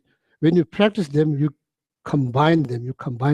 When you put into practice, you combine them.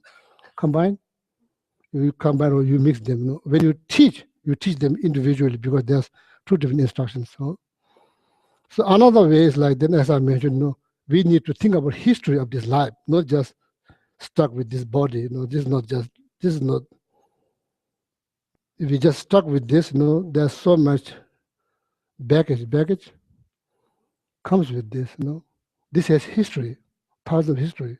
So another instruction is to think about the history of this life, go beyond, and think.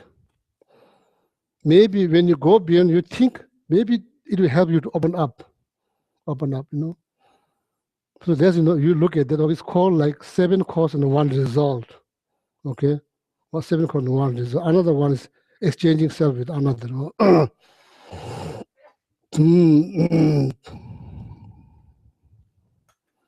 So then again, this is groundhog class.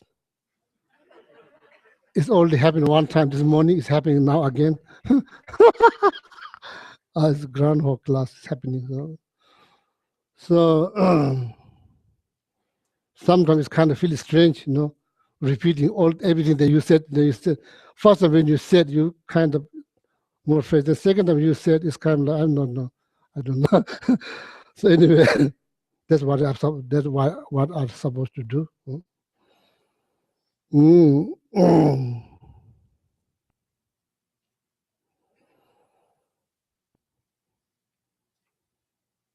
So that's why we say this 4 images of prayer. Okay.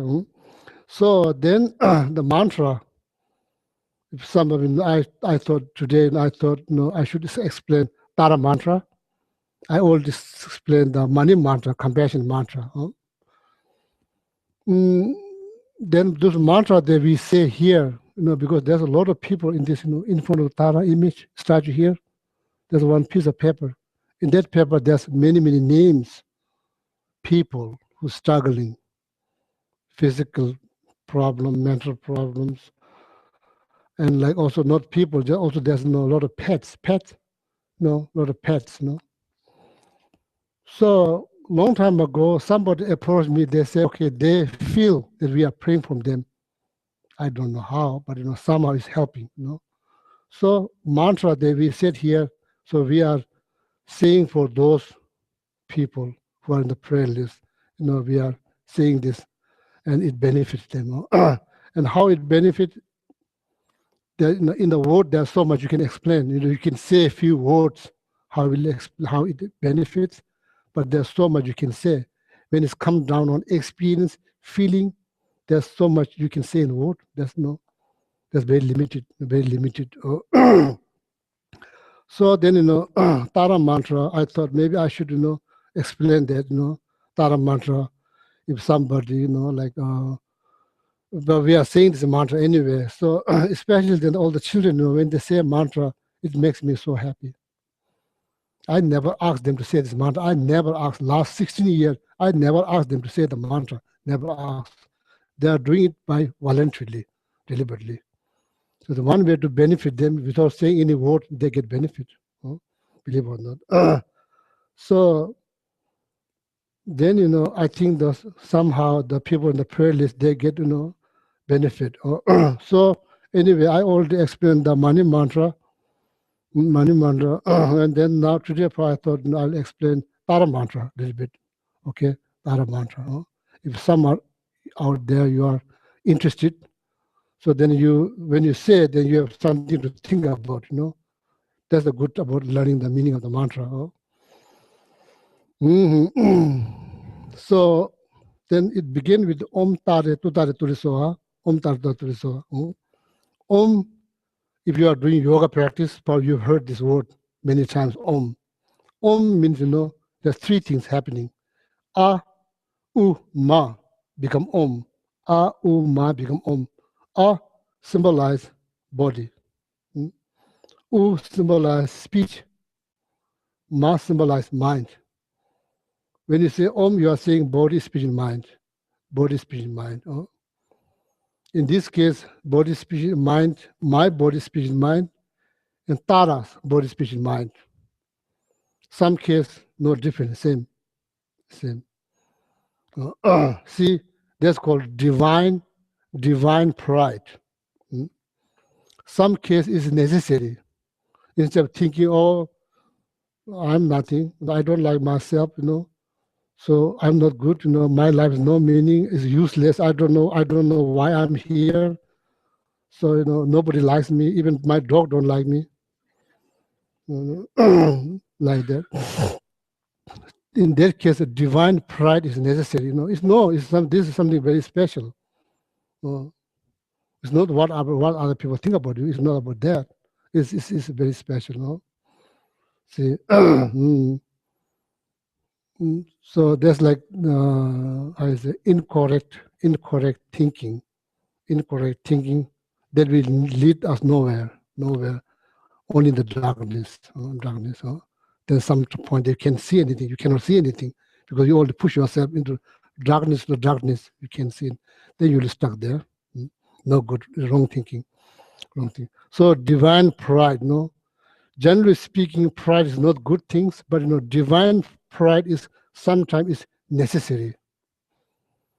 Especially if you are practicing Vajrayana teaching, without divine pride, you will not get anywhere. Divine pride is try to get rid of this strong sense of ordinary. Oh, nothing, I'm not good. No, this, that, that. So, so my dog don't like me. My dog don't like me. A dog never said he don't like you, but you just say, you just say it, like that. Oh, this is not good. So anyway, so going back to the Tara mantra, Om, body, speech, and mind. Some case is no difference. Tara body, speech, and mind. My body, speech, and mind is same. So that's what you think about. Okay, Om. Tare, that's Tara, you know. Tara, Mother Tara, that's Tara. Tu Tare, this is like, this mantra means, you know, sacred word. You know. Sometimes you call divine language, sacred word. Mantra is not something that you repeat again and again, and that become mantra. No. Mantra, people does repeat. So does not mean somebody repeat something, does not mean that become mantra. Mantra means meaning of mantra. That's also good to know. Meaning of the mantra is like protecting your mind. Yi job. Yi, mind job means protect. Yi job. Protects your mind. That's the meaning of mantra. That's why people repeat. Because it protects their mind. That's why they repeat. You know, it's not just they have nothing to do. No, they repeat. Oh, okay. Because it protects their mind. Oh. That's the meaning of the mantra. Mantra. Om Tare. Tu Tare means, you know, that word. The meaning of that word is like liberate or free from all the fears. All the fears, not just one fear, all the fears. Therefore, Tara manifested here in 21 different forms. Even one Tara manifested 21 different forms. There's 21 of them. Widely practiced throughout Tibet, widely practiced. So, so many of my teachers, their main practice is Tara, main practice Tara. Some of them white Tara, some of them green Tara. Their main practice is white, no, they're Tara. So it's change energy around you, within the family, within the society, within the community. Somehow it changed the energy. So energy, understand energy? So I just use this word, but I really don't know what it means. Energy, change energy. When I came to West, everybody talking about energy. So anyway, it, you know, create, how to say in Tibetan, the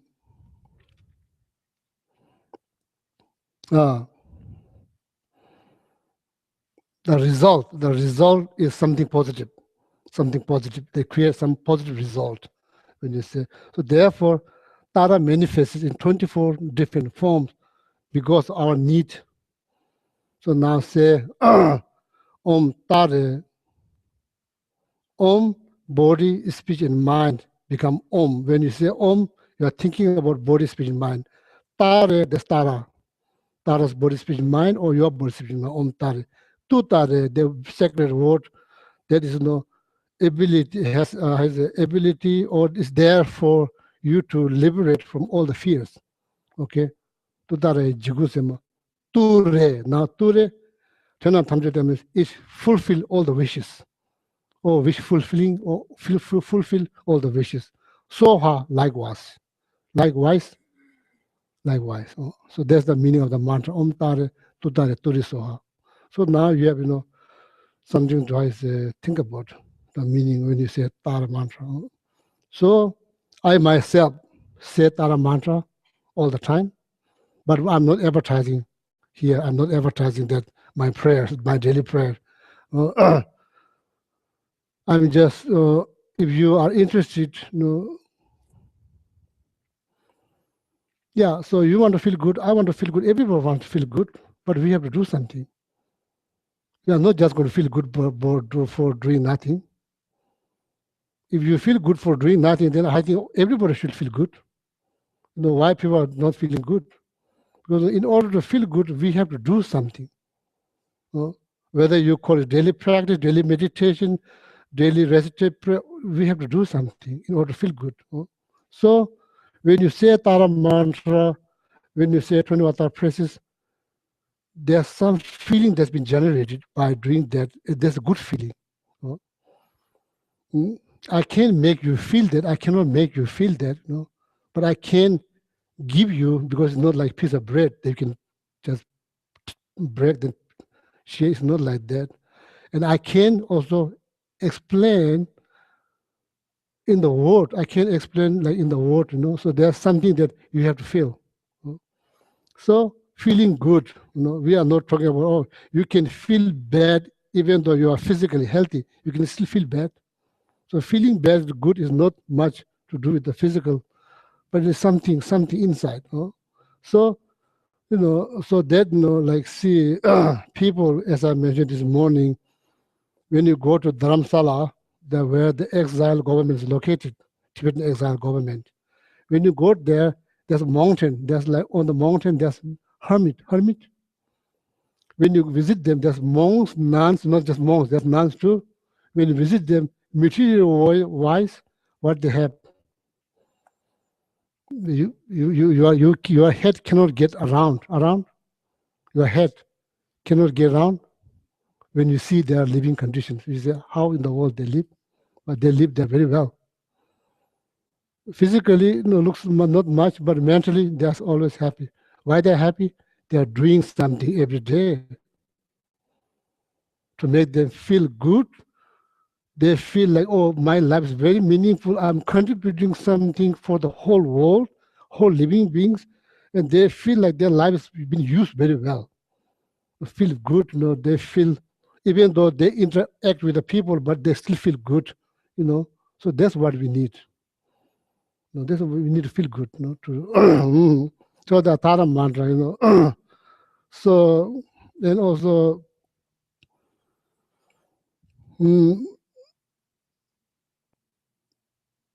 Lama Atisha, that's Indian master, Lama Atisha, Indian master who went to Tibet to re-establish Buddhism, because Buddhism is kind of polluted there with native, native belief systems or practicing all kinds of big, what we call masala, garam masala.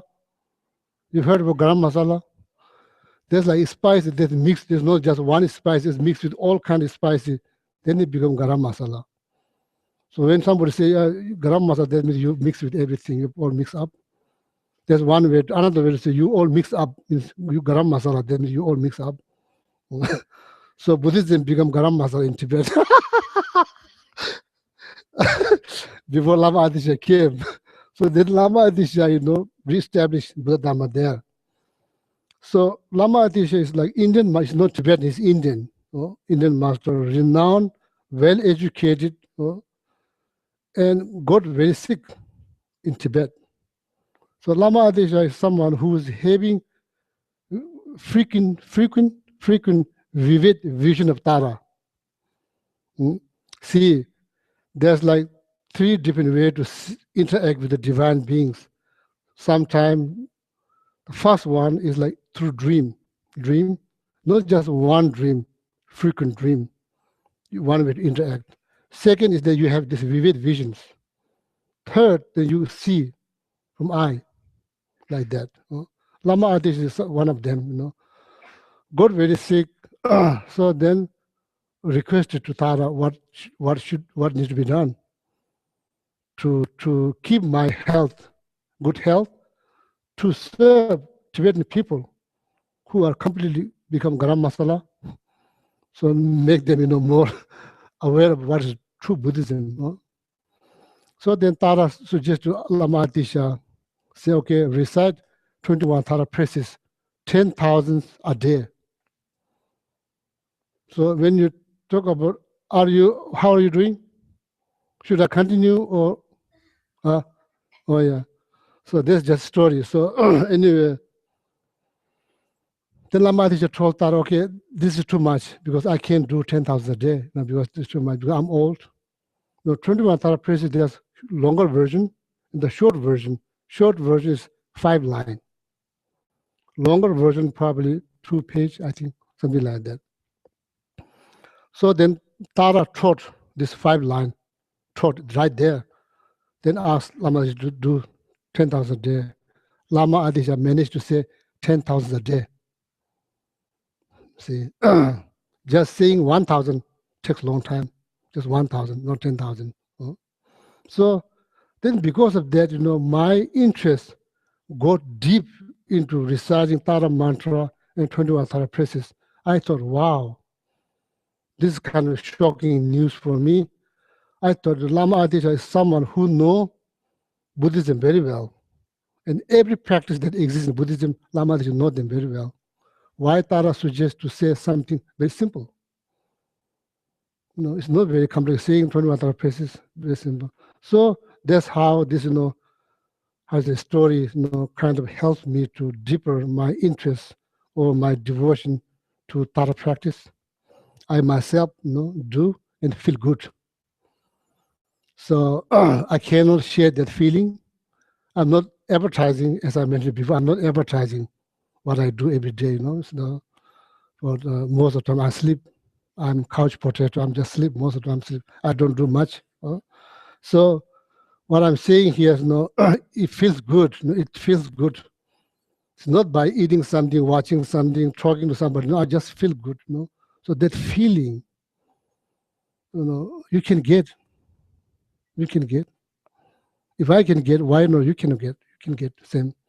So, every day, you are, oh, these people look very happy.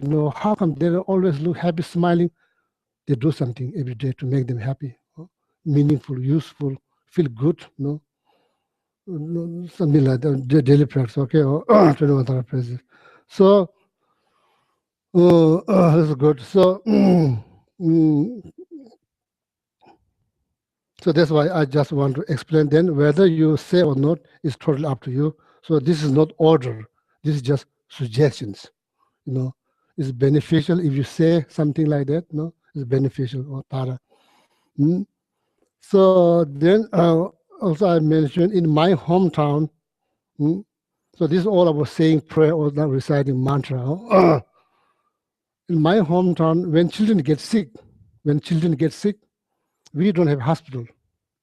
I remember, I even asked my mom before she passed away, I really want to write it down because you can't find that in the book. In my hometown, when the children get sick, what we do, you call all the children, other children from the village, call them, so they are very excited to come because they get some money and some treat. So I'm not sure, probably they're praying for a child to get sick, I'm not sure. Anyway, actually, I'm one of them. When the child gets sick, so you call all other child, and what they do, so in my hometown is very cold, so the mother put some butter, and but it heats up a little bit, and puts child. Let's say your child is sitting in the center, in the middle. You put some butter there, and all other children just sit around, and you put butter. I'm not sure what's the significance of that. I'm not sure to putting butter there. So unfortunately, my mom is already passed away, so I didn't get a chance to ask very detailed. And sometimes, certain things they does by generations. If you ask them, they don't know how to explain. It works, but there are no explanation. Here, every single thing that shows on TV, they call expert. Amazing. Every single thing, amazing. Somebody talking about leap, they already call one expert, who's expert of leap. So frog, there's one expert of frog. Everything is expert. My hometown, they do things, they are no expert. There's not amazing, really amazing. So anyway, so certain things they does by generation. When they ask them, they don't know. So anyway, so they put some butter on each children's head. And then, I was sick. I was very sick too. So I remember that all the children come to my house. So I was sitting there.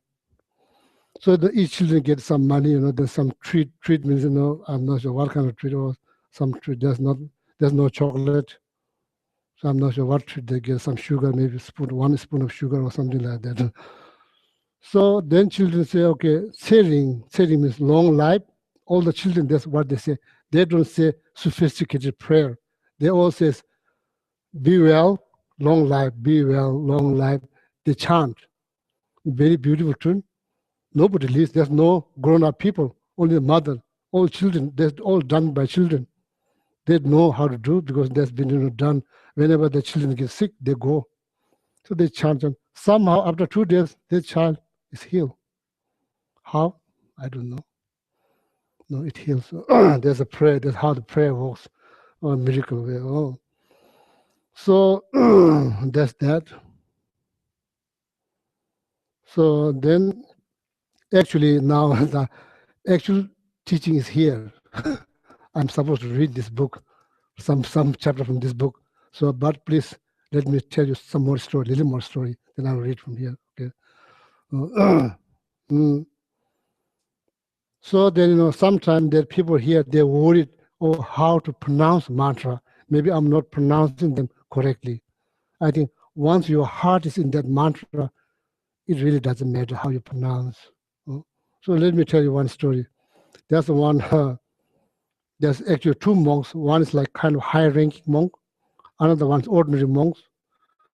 So he goes to the high-ranking monks and asks him, please give me one mantra. He really wants to say some mantra and asks him to give me one mantra to say. So that monk who is asking the mantra has big nose and many extra meat here. What do you call, like, extra, like sometimes people, their nose not really plain. It's like all kind of extra meat. Huh? What do you call? Yeah, whatever it called, whatever it is. So you understand? So his nose like all this extra meat, here, there, all kind of size. Lama is kind of busy doing something. Then he's kind of pushing him to give him some mantra. Look at him, and he told him that your nose looks like one of the mala.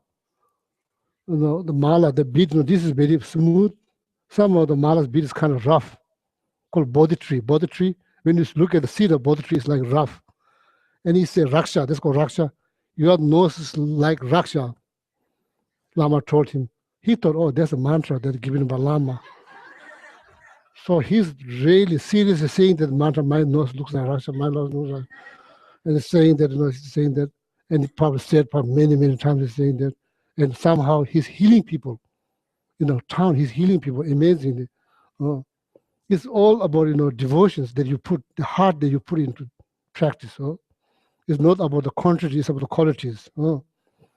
So then, then after a little while, the Lama, very Lama who gave him mantra, got sick, got some kind of sore in throat, inside the throat, which has pus. So then, called many doctors, not able to heal.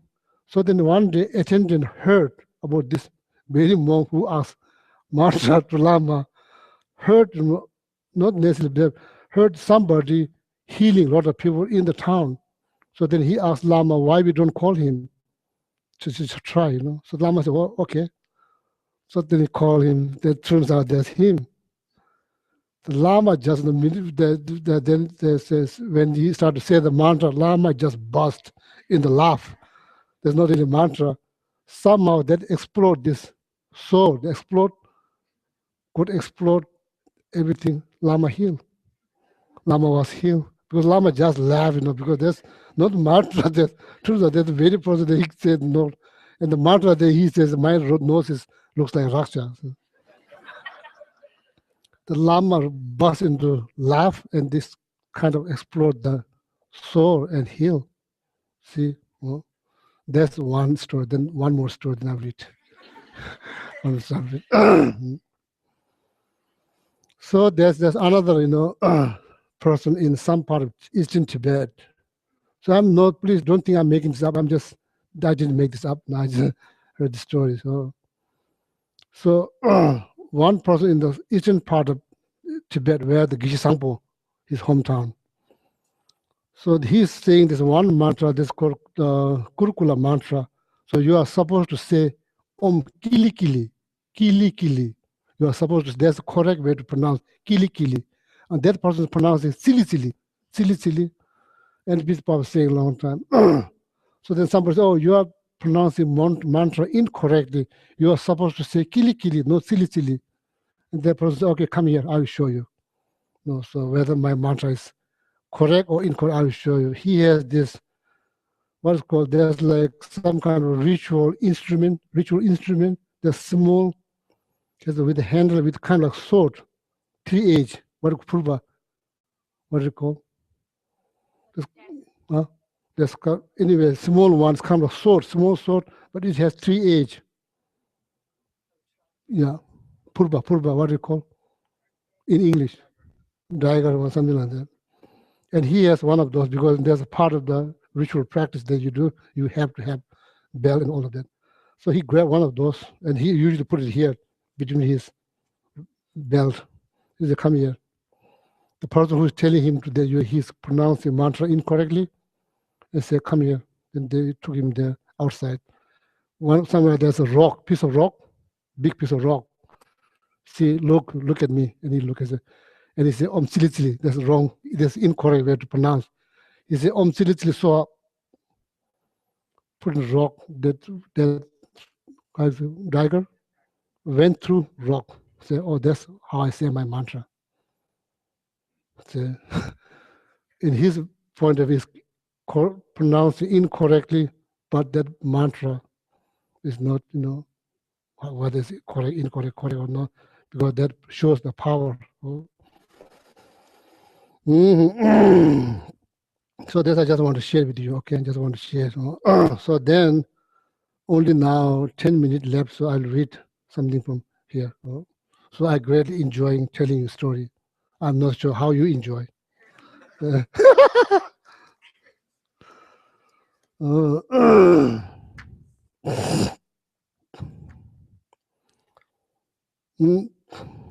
So last year, I've been, coming here every Sunday, almost every Sunday, unless class has been canceled.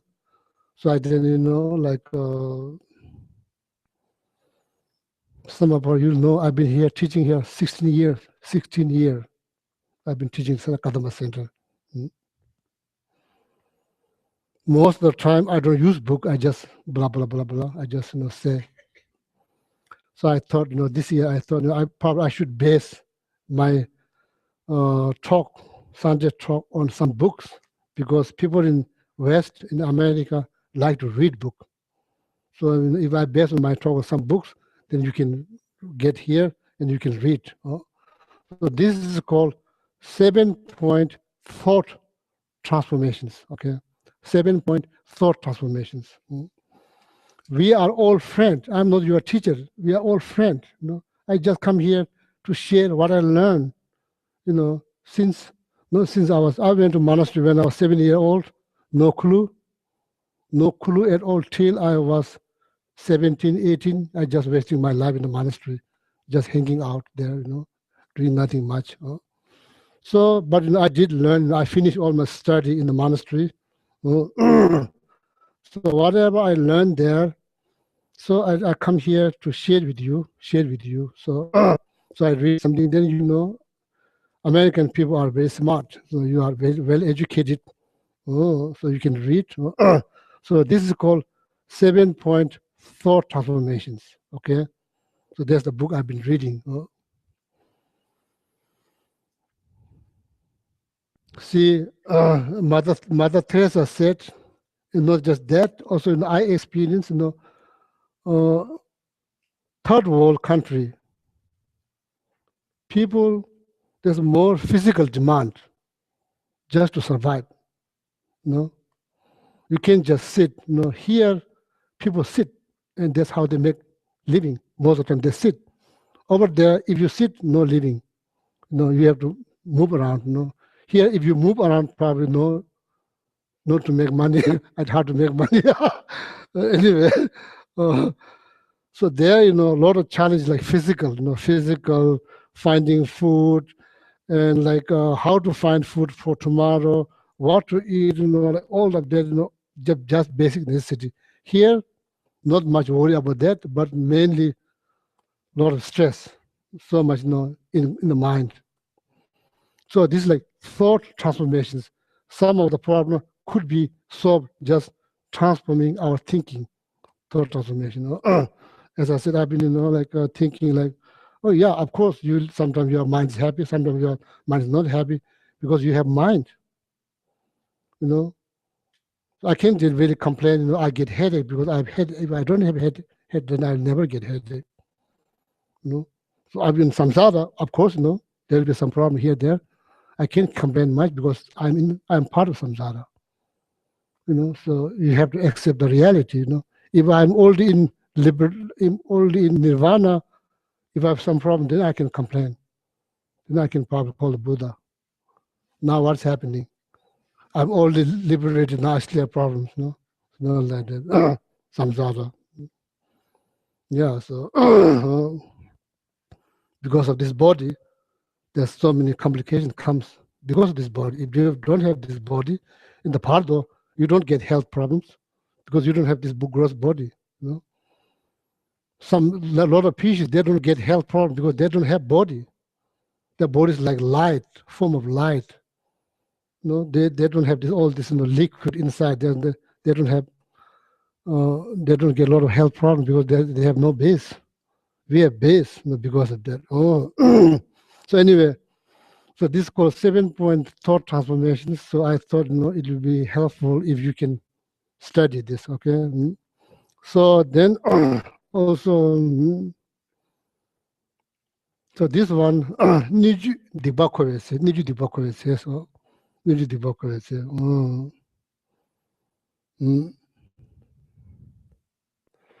The environment, being, the being in the environment. Dibakovese, nobody's happy, nobody's happy. Environment, in that environment, nobody's happy. Everybody's complaining about something, nobody's happy. You are there. What do you do? What do you do? As a person, what do you do? So the second line, Jingye Chanchu Lamduju. Jingye means miserable condition or circumstance. Chanchu, the best form of happiness, called what we call enlightenment. Chanchu. Lam, path. Jur, transform. Transform this miserable circumstance. Transform that into make that as a path. You can walk on that path and eventually lead to greater happiness. So there's the piece of information here.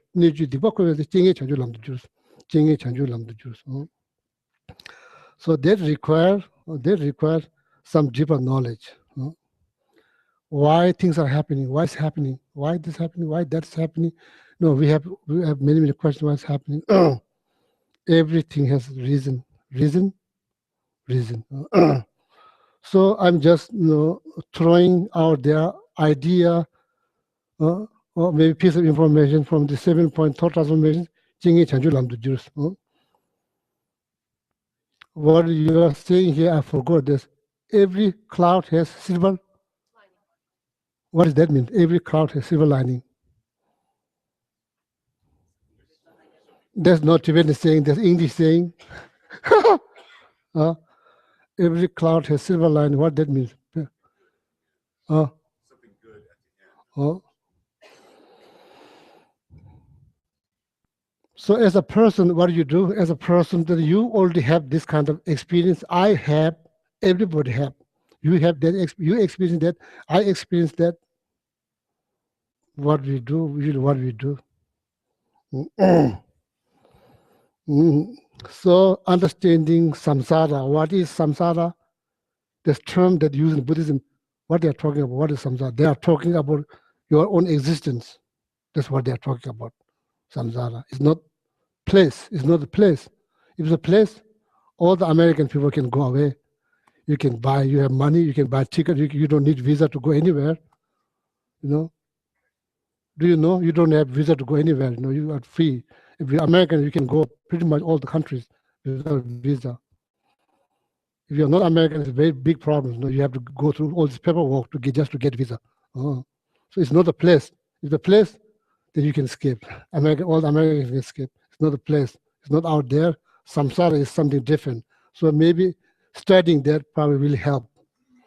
Or maybe will reduce a lot of unrealistic expectation will be automatically reduced, minimized. So this needs deeper understanding. So maybe how's about studying karma? Karma? Just read. This is my suggestion. Just read. Maybe missing something, not knowing what it is. See.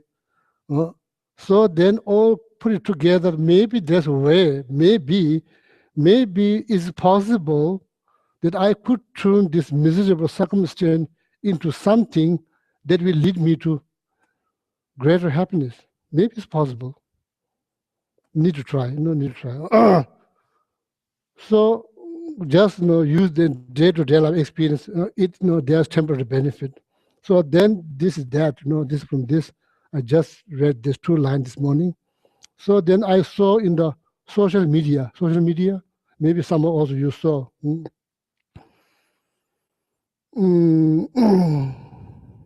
What it says? It says, practice gratitude.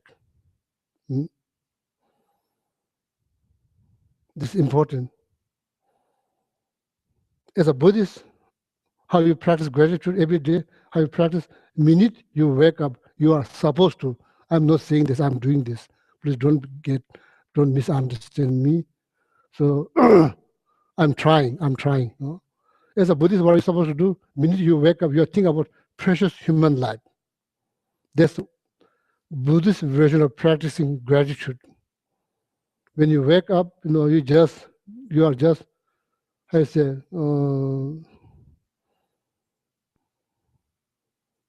it's not something that useless, meaningless, no value. It's something very precious, meaningful, difficult to find, So we need to educate our mind. That's meditations. You have to think again. Then eventually it doesn't require any effort. It just automatically comes. Then that's called realizations. And all the American people have realization of what? Coffee, morning coffee. You don't have to meditate. Okay, make sure that you're going to drink coffee. You're going to think about coffee tomorrow morning. The realization of coffee, In a minute you wake up, it's just coffee. So there's coffee realization. I'm not sure how useful that is, coffee realization. In the monastery, when you go to the monastery, you hear this big gong early morning, 5 o'clock every day, big gong from top of the monastery. You hear that without thinking. You just grab this, this here, but you don't see this here. Now this is a piece of fabric. This piece of extra fabric that you bring that to protect the monastery's carpet, mattress called diwa. You grab that. Of course, you have to put all of this, Then you grab that. Then you grab the mug. Then you bring butter tea. You don't need to meditate about this, It's come automatically. Minute you hear a gong, half awake, half not awake, you just grab them. You never miss them. You miss them first couple of months because you have new monk, miss them.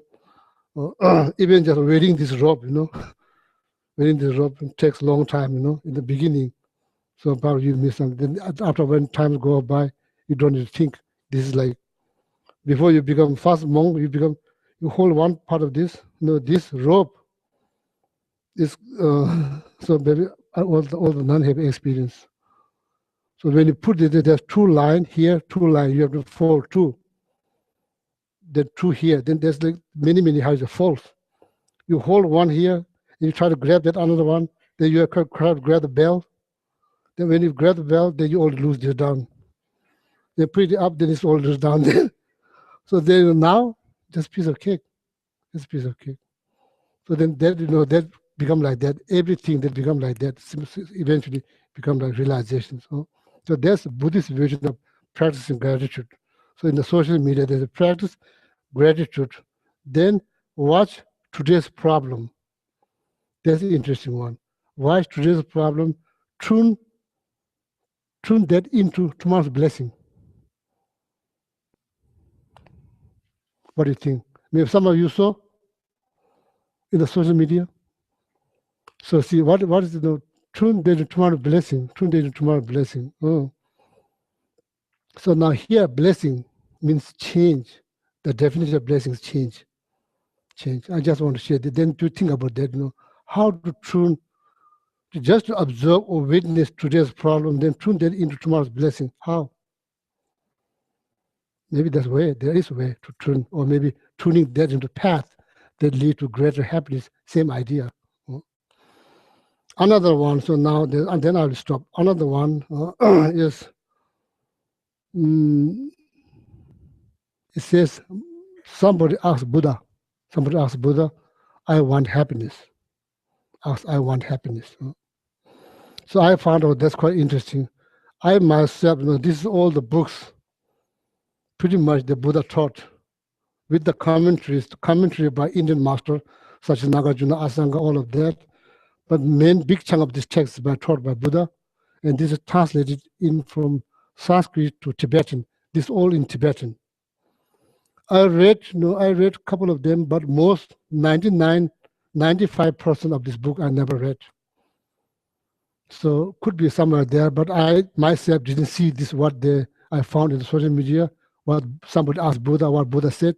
So I just need to be clear. I myself never saw in Tibetan text. Doesn't mean it's not there. It could be there somewhere there. Anyway, I just want to share this. Somebody asked Buddha, I want happiness. Saying what Buddha told that person is, first remove I. Remove I. So there's a Buddha said, that's ego. So then say, second, remove want. There's desire. So then you are live with only happiness. What do you think? Pretty interesting. What do you think? I want happiness. You remove I, then you remove want, then you live with only happiness. Very interesting. So I myself did not see that in Tibetan, in those Tibetan. Doesn't mean they are not there, because as I said, 95% of these books never read. Even though I spent 30 years in monastery, never read, It's still so much to read. So now this is quite interesting. I. What is I? Do I have any clue? What is I? How I define self? What is self? What is I?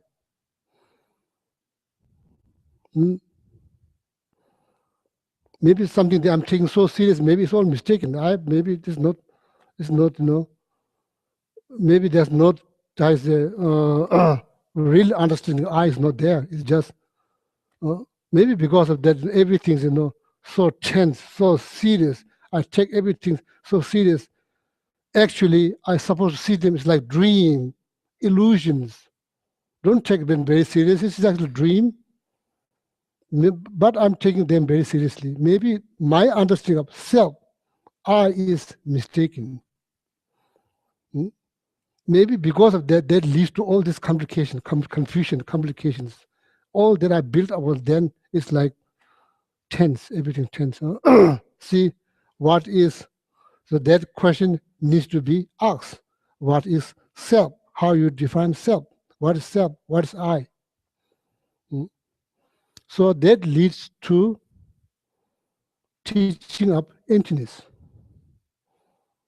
How to analyze the true truth, conventional truth that we experience, all our experiences, things that we see.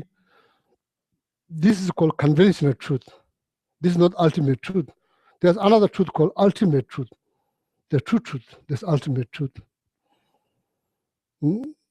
So in order to understand, have to clear understanding of that, you have to understand Four Noble Truths.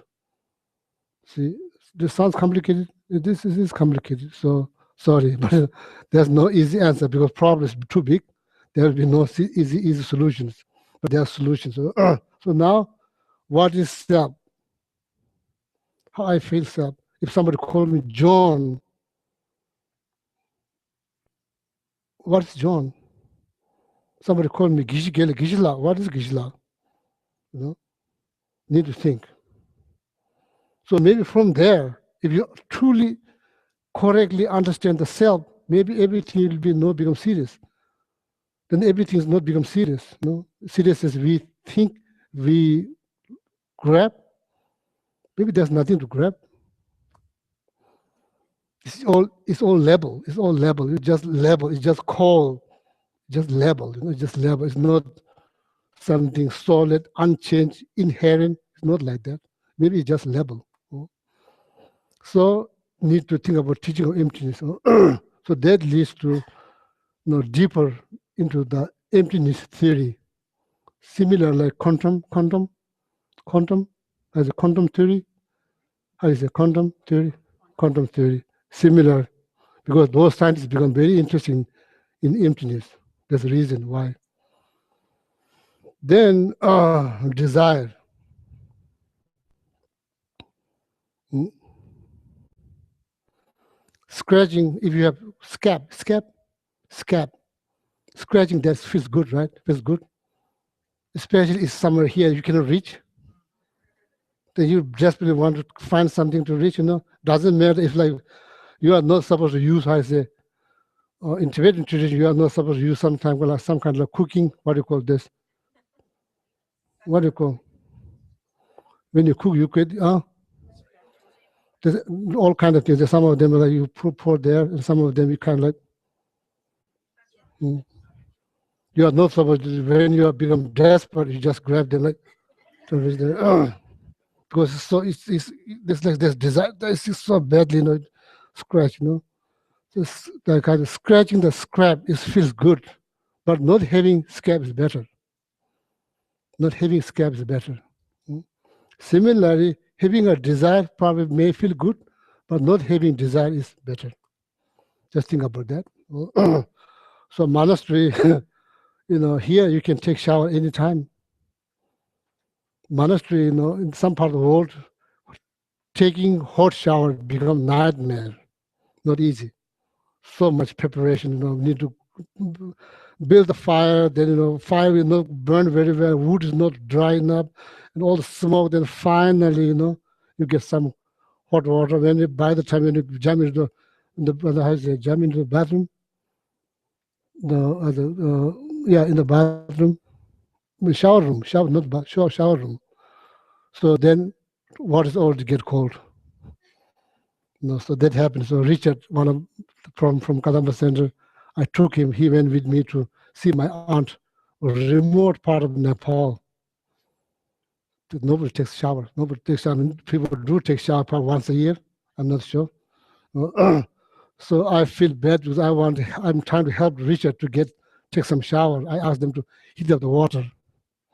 So there's a couple of girls, they get together, they make fire, they build then Richard finally took one shower. I think 1 week, one shower probably, yeah.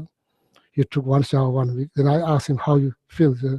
Doesn't feel like hot shower because windy, cold, everything. So then there's a merely level shower, hot shower. There's like a merely level hot shower. That's what it is. Yeah. So yeah, I'm not sure what I'm saying. I'm not sure what I'm saying.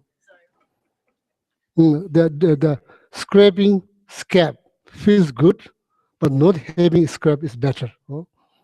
So that's who said that? Nagarjuna, Indian master Nagarjuna said that. Who said that? Nagarjuna said. I just repeated. So there's a desire. So then there's so much to talk about ego, desire, all that. So that's just think about it. Okay. So then I'll stop here. Yeah.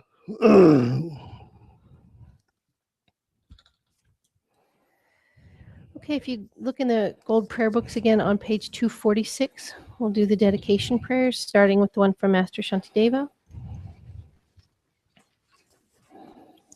246. May all beings everywhere, plagued by sufferings of body and mind, obtain an ocean of happiness and joy by virtue of my merits. May no living creature suffer, commit evil, or ever fall ill.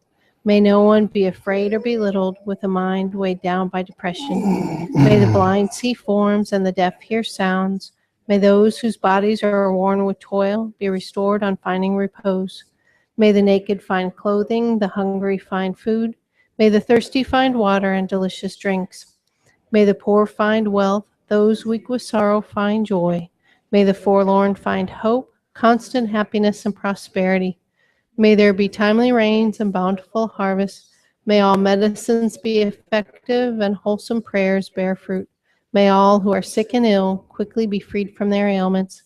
Whatever diseases there are in the world, may they never occur again. May the frightened cease to be afraid and those bound be freed. May the powerless find power, and may people think of benefiting each other. For as long as space remains, for as long as sentient beings remain, until then may I too remain to dispel the miseries of the world.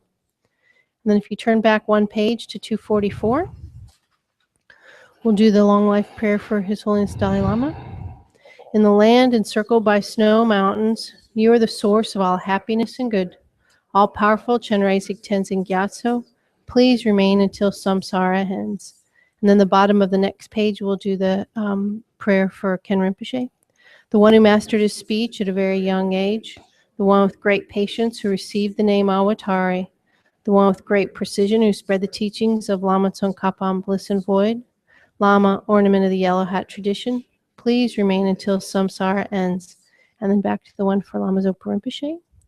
You who uphold the Sadhguru's moral way, who serve as a bountiful bearer of all, sustaining, preserving, and spreading Manjunath's victorious doctrine, who masterfully accomplish magnificent prayers honoring the three jewels, Savior of myself and others, your disciples, please, please live long. Om Tari Tu Re So Ha. Om Tari Tu Re So Ha. Om Tari Tu Re So Ha. Om Tari Tu Re So Ha. Om Tari Tu Re So Ha. Om Tari Tu Re So Ha. Om Tari Tu Re So Ha. Thank you. Yeah. Enjoy sunny weather. Yeah, please.